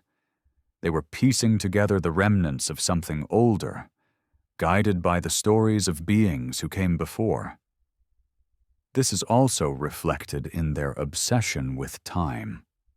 The Sumerians divided time into vast epochs: the antediluvian age and the age after the flood.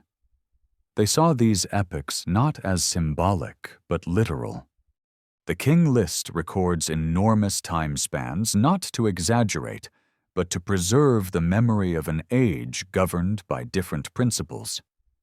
Their priests tracked celestial cycles with precision.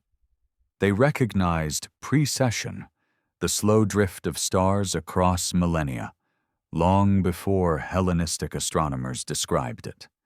Their zodiac, though formalized later, originated in Sumerian observation. Their alignment of temples suggests awareness of long-term astronomical shifts. They encoded celestial cycles into myths of gods traveling to distant realms. They believed time itself was cyclical, folding and unfolding across eras of creation, destruction, and rebirth. Such a worldview makes sense only for a people who believed they were living after the fall of a previous age. Then there are the physical anomalies, artifacts that do not fit neatly into their expected technological timeline. Rock crystal lenses with optical curvature, diorite carvings requiring advanced stoneworking techniques, metal alloys of unexpected composition, cylinder seals depicting tools and symbols whose meaning remains unclear, geometric tablets demonstrating mathematical understanding millennia before Greek philosophy. None of these artifacts in isolation prove the existence of an earlier civilization, but together they suggest continuity, an inheritance of techniques that did not originate in Sumer. The Sumerians themselves confirm this through their myths of teaching gods, their stories of sages from the sea, their insistence that kingship descended from heaven, their rituals centered on restoration rather than innovation. All of it forms a mosaic of memory, and memory is the key. The Sumerians lived not in the confidence of a civilization rising, but in the anxiety of a civilization rebuilding. Their rituals reflect the fear that knowledge could be lost again. Their temples reflect the determination to preserve cosmic order. Their myths reflect the longing for a connection to a vanished age. Their libraries reflect the desperation to record every fragment of what survived. In the quiet moments before dawn, when the ancient cities lie in cold shadow, the truth becomes almost palpable. The Sumerians saw themselves not as the beginning, but as the aftermath. They believed they walked through the ruins of a world destroyed. They believed their knowledge was incomplete. They believed their gods had withdrawn. They believed the cycles would continue. And in their clay tablets, their architecture, their rituals, their myths, they preserved a message to the future. We were not the first. We will not be the last. Civilizations rise. Civilizations fall. Only memory endures, and even memory can drown. When the sun begins its slow climb above the Mesopotamian horizon, the ruins of Sumer emerge once more from the shadows, not simply as remnants of an ancient civilization, but as silent witnesses to a deeper narrative. Over thousands of years, sandstorms have stripped their walls, rivers have shifted their courses, and empires have risen and fallen on the same soil. And yet, the foundations of temples, the outlines of ziggurats, and the scattered fragments of clay tablets still hold something that transcends time. The faint, persistent memory of a world that did not begin with Sumer, but was reborn through it.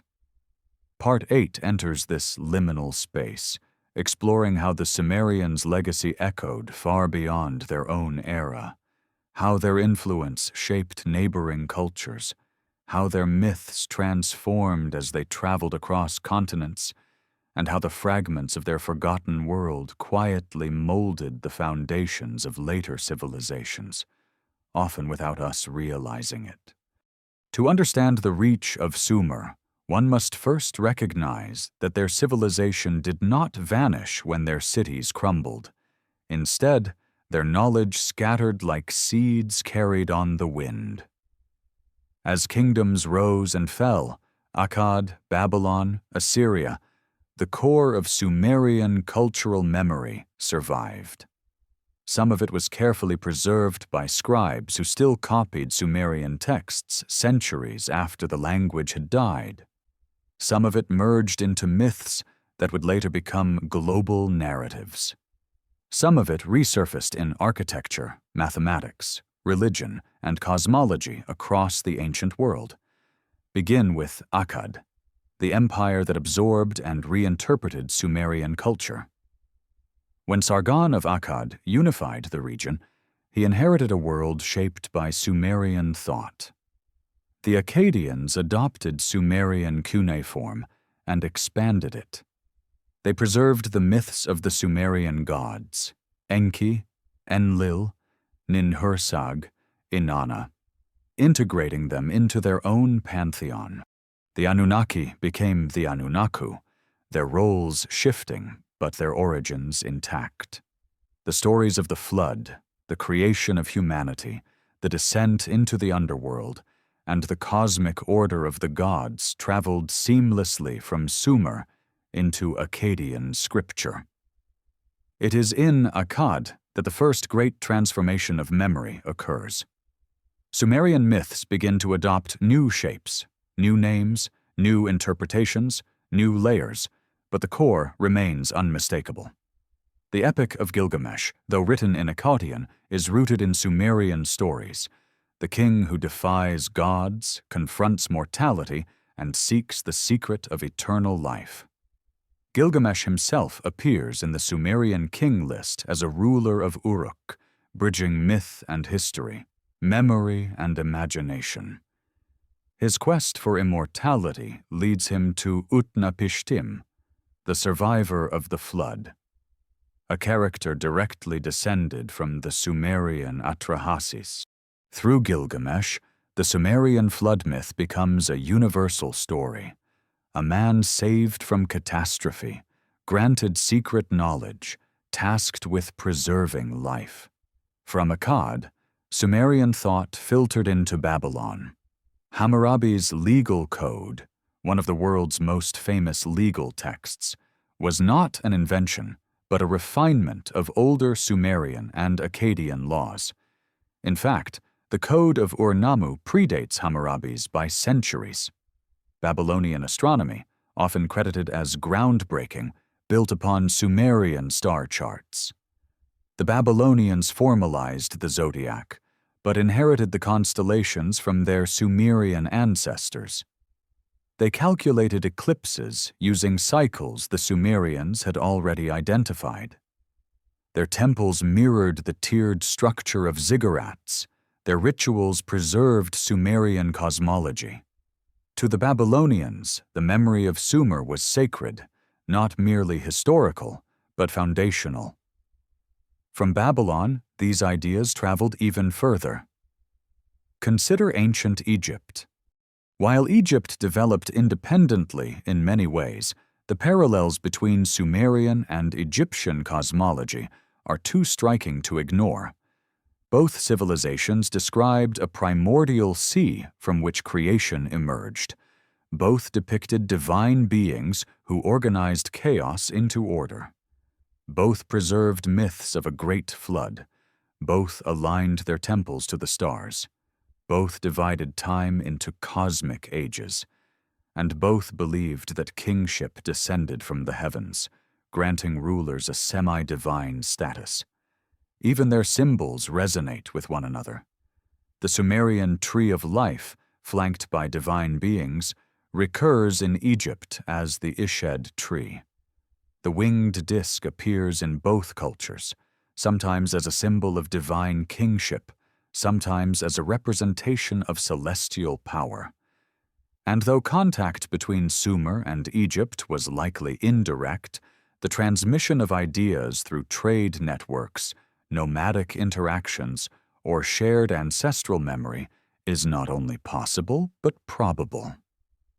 Then there is the Indus Valley civilization. Archaeological evidence suggests long-distance trade between Sumer and the Indus cities of Harappa and Mohenjo-Daro.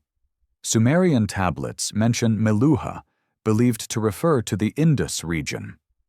Indus seals found in Mesopotamian sites show inscriptions in their own undeciphered script, indicating cultural exchange. Some symbols, the intertwined serpents, the horned deities, the sacred trees, mirror Sumerian motifs. The notion of cosmic order, the duality of chaos and harmony, and the belief in cyclical time echo across both civilizations. In Anatolia, the Hittites absorbed Mesopotamian mythology so deeply that their pantheon became an intricate fusion of Sumerian, Akkadian, and local deities. Their flood myth mirrors Sumer's. Their storm god takes on aspects of Enlil. Their rituals reflect the same structure of purification, sacrifice, and cosmic renewal. Farther west, Greek mythology carries unmistakable traces of Sumerian stories. Zeus's conflict with the Titans resembles Enlil's struggle against chaotic forces. The story of Prometheus gifting fire to humanity parallels Enki's rebellious compassion toward humans. The descent of Persephone into the underworld echoes Inanna's descent. Even the Greek concept of the Golden Age, ruled by immortal kings, may be a distant echo of Sumer's antediluvian rulers. But perhaps the most striking transmission occurs in the Hebrew tradition. The Genesis flood narrative mirrors the Sumerian flood almost point by point: divine warning, vessel construction, preservation of life, mountain landing, sacrifice after survival. The story of Eden retains Sumerian undertones: the garden watered by rivers, the presence of a sacred tree, the concept of divine beings interacting with humans. The Nephilim, the mysterious giants or watchers, resemble the antediluvian rulers of the Sumerian king list. The notion that sons of God descended to the earth parallels the Anunnaki myths. These parallels do not imply direct copying, but reveal something more profound. The Sumerian memory of pre-flood civilization spread through countless cultures, transforming as it traveled, adapting to new languages and beliefs, yet never losing its core structure. In every region touched by this ancient memory, the same themes emerge: a world before the flood, beings who walked among humans, civilization descending from higher knowledge, cycles of creation and destruction, fragile memory preserved through myth, survivors who carried fragments of lost wisdom, civilizations rising from the ruins of catastrophe. This global consistency suggests something extraordinary: that ancient cultures across the world were not imagining these patterns independently, but remembering them. Memory is the key. Humanity's earliest stories are not fantasies, but survival mechanisms, attempts to preserve wisdom through generations of upheaval. The Sumerians simply preserved it with unparalleled clarity. Their tablets captured the structure of ancient cosmology. Their myths encoded the trauma of a cataclysm. Their rituals reenacted the restoration of a world rebuilt. Their libraries served as time capsules, and their influence radiated outward, shaping the worldview of civilizations across continents. But the most haunting part of this transmission is how it transformed. As Sumer faded, the clarity of its memory blurred. The Anunnaki became distant gods. The Me became commandments. The myths of the Apkallu became stories of prophets and sages. The flood narrative became moralized. The cyclical worldview hardened into linear histories. The cosmic patterns dissolved into simpler tales. Civilizations forgot not only the knowledge, but the reason for remembering. The Sumerians foresaw this. Their writings reveal an acute awareness that memory itself is fragile, that even clay tablets can be lost, burned, or buried. They feared that the future would misinterpret their myths, strip their stories of context, and lose the deeper meaning. They feared that the next cycle of forgetting would erase their connection to the world before the flood. And in a sense, this happened. By the time the last Sumerian city fell, the world had already begun to reshape their legacy, transforming memory into myth, myth into metaphor, metaphor into mystery. Yet the questions remain. Why did so many ancient cultures share the same flood narrative? Why did their cosmologies revolve around cycles of destruction and renewal? Why did they preserve stories of beings who taught humanity the arts of civilization? Why did they place such emphasis on memory, preservation, and cosmic alignment? Why did they fear forgetting more than anything else? These questions do not point backward into superstition. They point forward into possibility. The Sumerians may have been right. Civilization may not be a single origin, but a sequence of recoveries. Knowledge may not rise gradually, but re-emerge in bursts, after catastrophe, after silence, after forgetting. Human history may not be linear, but cyclical, unfolding in waves of memory and amnesia. And if this is true, then the ruins of Sumer are not merely archaeological remains. They are warning markers. They are the first written chapter of the world after forgetting. They are the beginning of our memory, not the beginning of civilization. As the sun rises higher over the Mesopotamian plain, casting long shadows across the foundations of vanished temples, the wind stirs and carries with it the same message that breathed through these ruins 5,000 years ago. What came before may come again.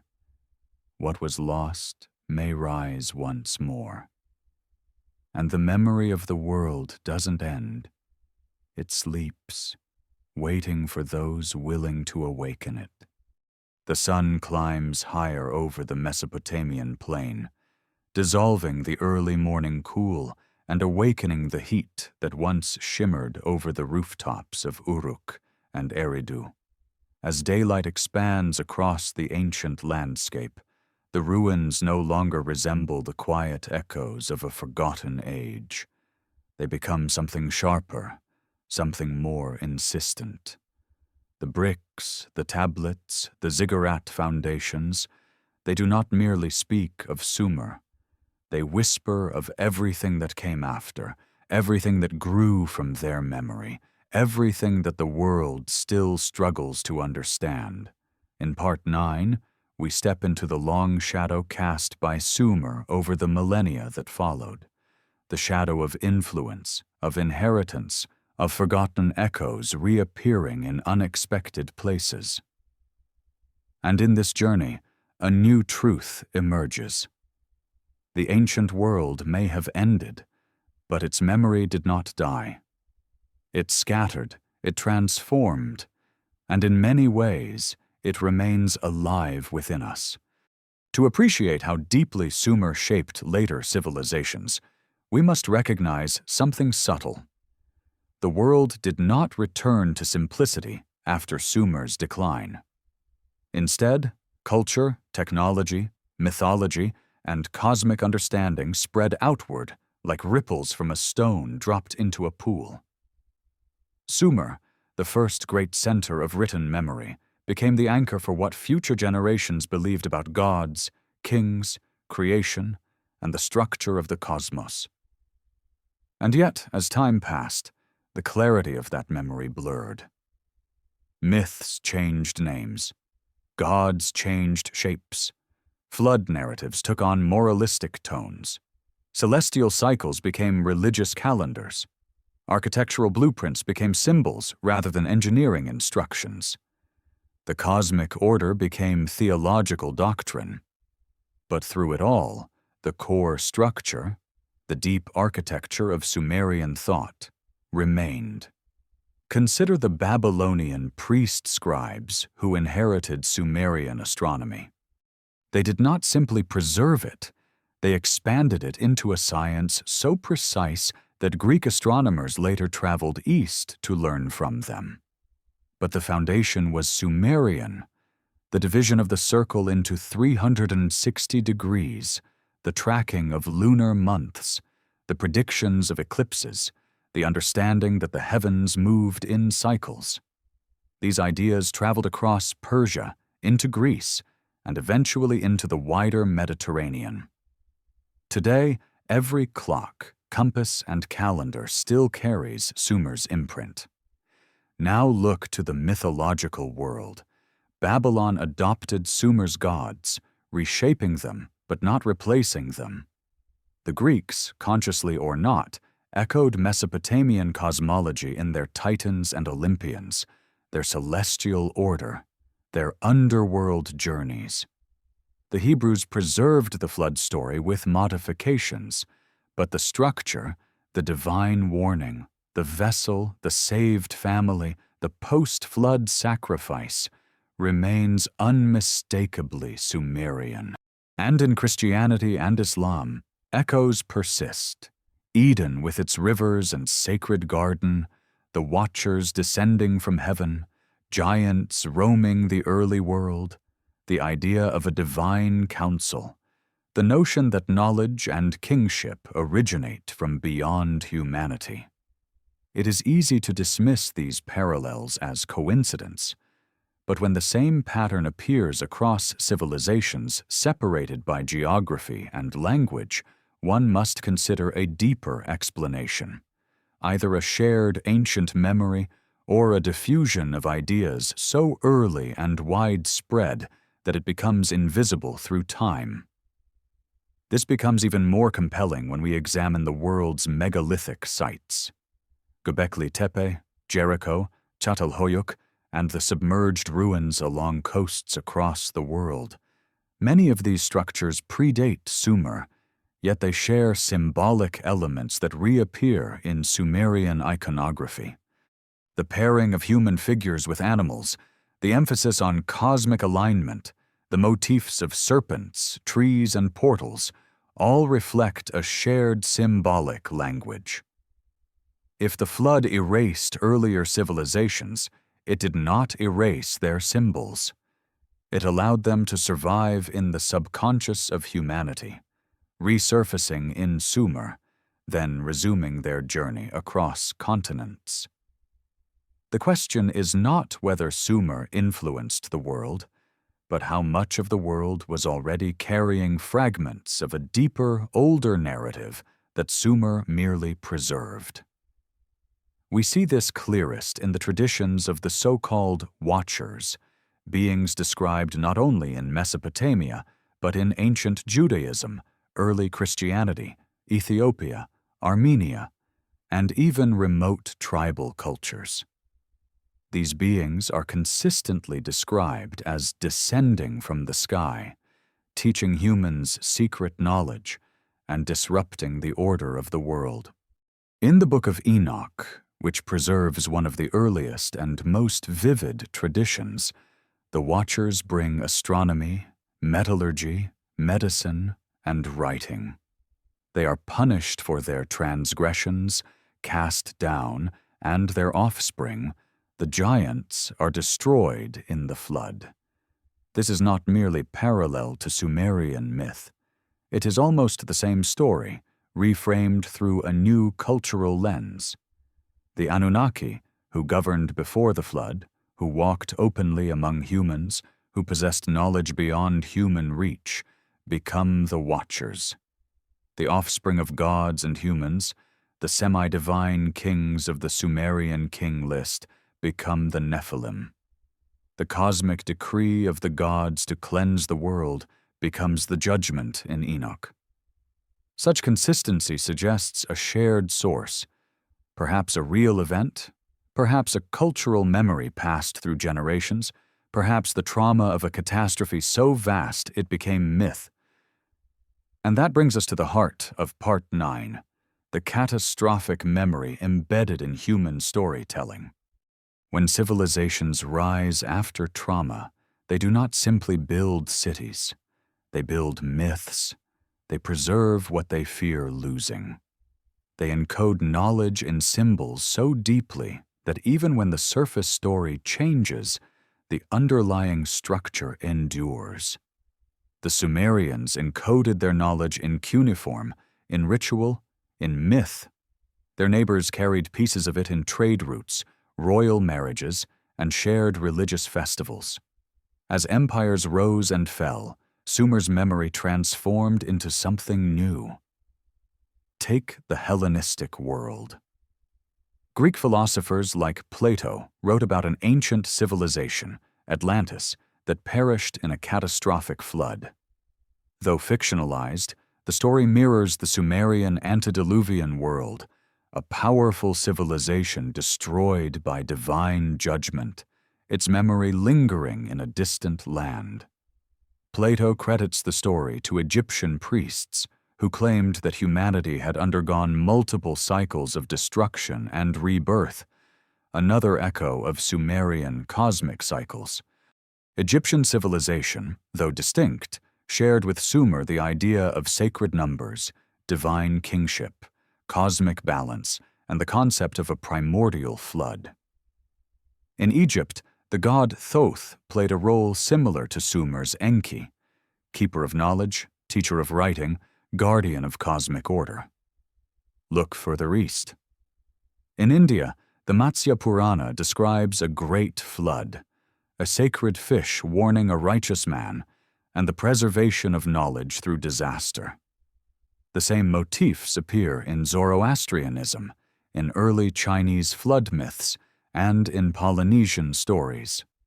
Everywhere we look, the same structure reappears. The details shift, but the pattern remains. This raises an uncomfortable possibility. Perhaps these stories were not invented independently. Perhaps they preserve fragments of human memory from a time before written history. Fragments preserved most clearly in Sumer, because the Sumerians were the first to write them down. If this is true, then Sumer was not merely the cradle of civilization. It was the cradle of recorded memory. And the world that existed before Sumer may have been far more complex than we imagine. Archaeology increasingly supports this possibility. Submerged structures off the coasts of India, Japan, and the Mediterranean hint at settlements drowned by rising seas around the end of the last ice age. Megastructures across the world, stone circles, pyramids, ancient temples, appear suddenly and without developmental precursors. Sophisticated astronomical alignments occur in sites separated by thousands of miles. Such connections do not prove the existence of a global civilization, but they strongly suggest a shared foundation of knowledge. The Sumerians themselves insisted that their knowledge was inherited, not invented, not discovered. Inherited. Their gods taught them. Their sages instructed them. Their kings ruled with authority derived from an earlier age. Their rituals maintained patterns older than memory. Their myths preserved the trauma of a flood that swept away an entire world. Modern archaeology often rejects these claims as metaphor, but here, in the ruins under the rising sun, metaphor feels insufficient. Myth feels like memory, and memory feels like history refracted through centuries of retelling. Even after Sumer fell, their worldview persisted. Babylon continued their legacy. The Assyrians preserved their texts. The Persians adopted their cosmology. The Greeks transformed their myths. The Hebrews reframed their flood narrative. The early Christians adapted their angelology. The Islamic world preserved their astronomical principles. Sumer never truly died. It dissolved into the bloodstream of civilization. We see it today in our timekeeping, in our mathematical systems, in our religious traditions, in our cosmologies, in our architecture, in our myths of lost worlds, in our fascination with the origins of civilization. What is modern archaeology, if not an echo of Sumerian scribes desperately attempting to preserve knowledge against the erosion of time? What is our modern fear of collapse, if not the same fear that haunted Sumerian priests? Fear of forgetting, fear of silence, fear of repeating the cycles of destruction? And then comes the most haunting question of all, the one the Sumerians themselves could not answer, the one that slips through the fingers of every historian, every scholar, every dreamer. If Sumer remembered a world that came before, what memory will we leave for the world that comes after? The sun rises higher now, washing the ruins in a pale gold light. The shadows shrink, the details sharpen, and yet the mystery deepens. Because the more we learn about Sumer, the more we realize how much was already forgotten before they began to write. The Sumerians were the first to record history, but they were not the first to live it. They inherited a world shaped by forces they could describe only in myth. As the wind stirs, carrying dust across the ancient city foundations, one truth becomes clear. Sumer was not the beginning. Sumer was the rediscovery, the revival, the awakening after a long silence. And if their memory traveled through thousands of years, reshaped, fragmented, transformed, then perhaps our own world is part of the same cycle. Perhaps we too are living in the aftermath of something older than we know. What we choose to remember will shape the next cycle. What we forget will become its mystery, and the ruins we leave behind will one day whisper our story to the wind. There is a moment just before the sun reaches its highest point above the Mesopotamian plain, when the light becomes almost too bright to look at. The ruins, Uruk's broken walls, Eridu's layered temples, the fractured bricks of Lagash, seem to glow from within, as if remembering the fires of creation that ancient myths once spoke of. Heat ripples above the earth, the air trembles, and in that trembling the boundary between past and present thins into something fragile, something permeable. Part 10 steps into this shimmering threshold where memory, myth, and history converge, and where the Sumerian story transforms from an exploration of ancient origins into a meditation on the future of human civilization itself. Because the legacy of Sumer is not just archaeological, it is not just mythological, it is existential. Every question their tablets whisper, every mystery embedded in their rituals, their myths, their mathematics, is not merely about what came before them. It is about what might come after us. The Sumerians lived in the aftermath of catastrophe. Their entire world view revolved around a cycle of destruction and rebirth. They believed their knowledge was inherited from an earlier age, salvaged from the ruins of a world drowned by water and silence. Their rituals reenacted the restoration of cosmic order. Their myths preserved fragments of older truths. Their scribes wrote with the desperation of people who feared that forgetting was the greatest danger of all. And now, as we stand in the light of a world built on layers of forgotten civilizations, we face a haunting thought. Perhaps we, too, are inhabitants of an age between catastrophes. Perhaps we, too, are fragile custodians of memory, teetering at the edge of a cycle we barely understand. Part 10 is not only the conclusion of this journey into Sumer, it is a mirror held up to our own world. To see the reflection clearly, we must first understand how the Sumerians conceived of cycles. They believed that time moved not in a straight line, but in waves, epochs rising and falling, civilizations emerging from chaos, flourishing briefly and sinking once more into silence. Their myths of the flood were not isolated stories, but the center of this world view. They spoke of an age when gods and humans lived together, followed by an age when that harmony dissolved into chaos. The flood swept the world clean. Survivors preserved fragments of knowledge. A new age began. But crucially, the Sumerians did not believe the flood was a one-time event.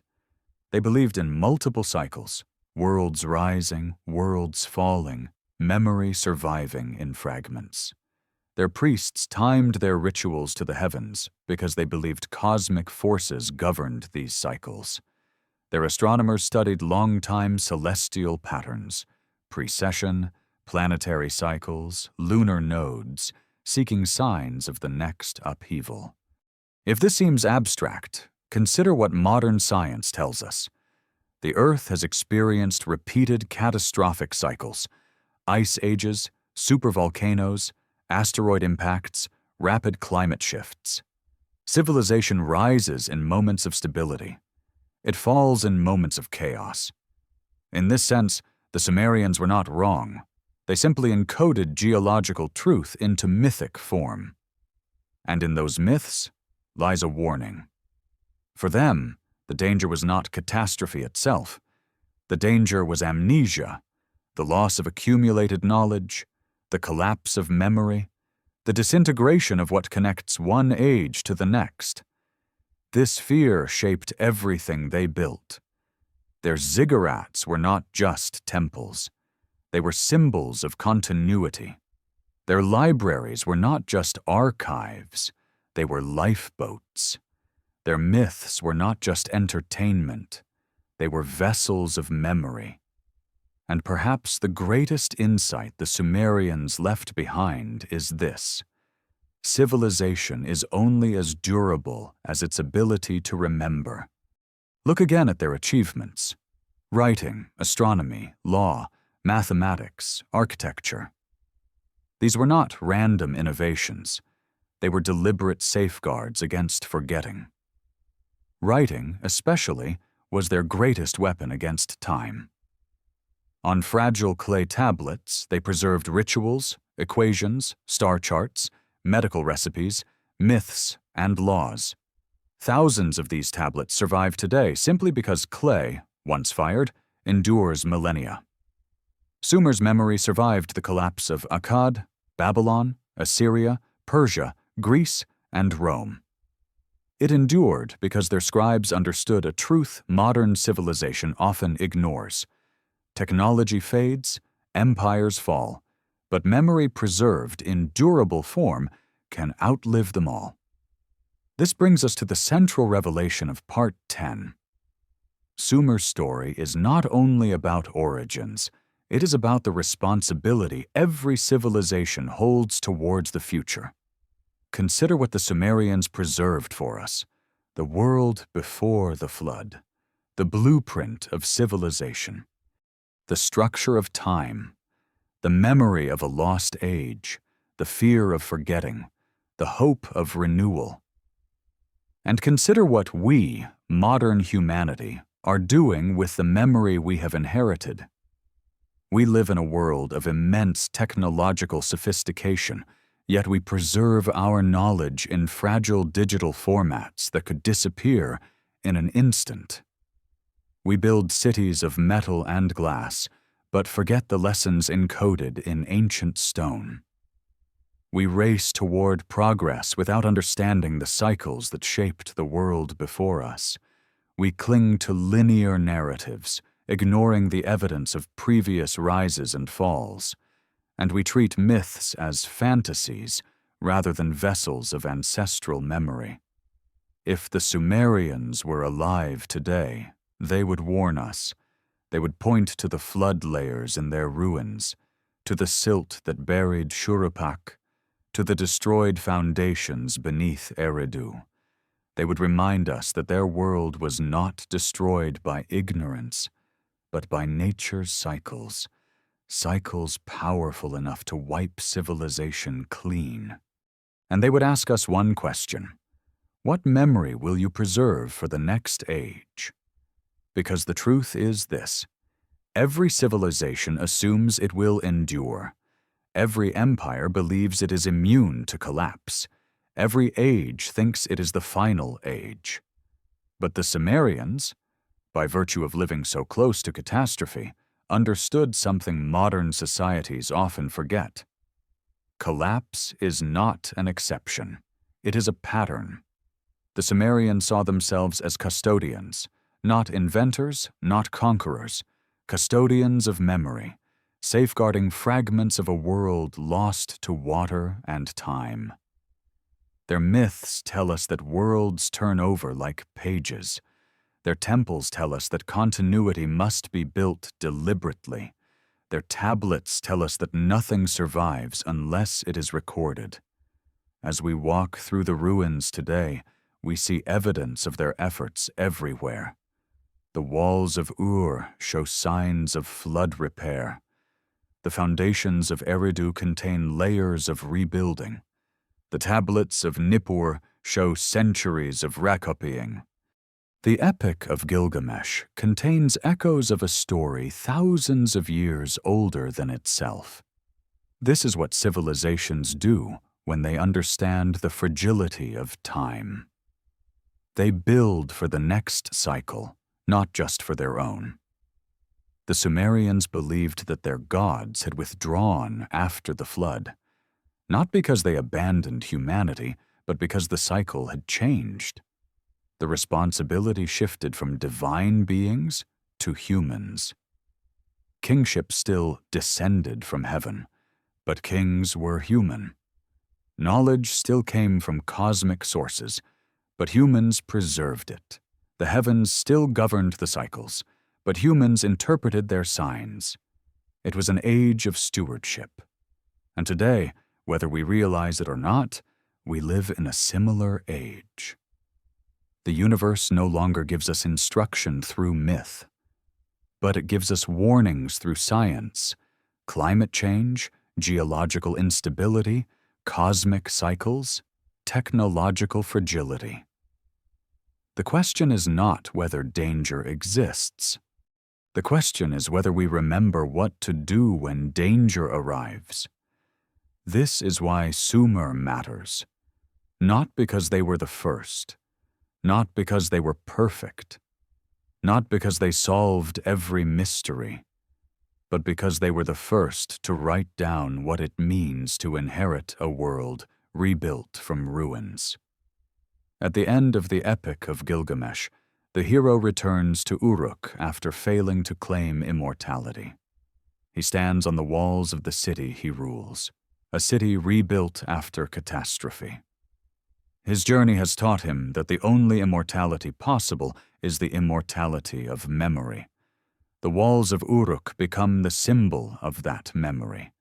They endure not because they are indestructible, but because they are maintained, rebuilt, remembered. And that is the lesson the Sumerians preserved for all ages. Civilization endures not through power or technology, but through the deliberate preservation of knowledge. As the sun reaches its zenith over the plain, the heat shimmering across the ancient stones, another truth emerges, one the Sumerians knew intimately. We live inside a story much older than ourselves. Sumer was not the beginning, but the first chapter we can read. They inherited fragments of an older world. They rebuilt from memory. They preserved what they could. They warned of what happens when memory fails, and they entrusted the future to those who could listen. Now we are the listeners. Now we are the custodians. Now we stand on the threshold of cycles we barely comprehend. The ruins whisper behind us. The stars burn above us. The earth murmurs beneath us. and the message that Sumer carried across 5,000 years becomes our responsibility.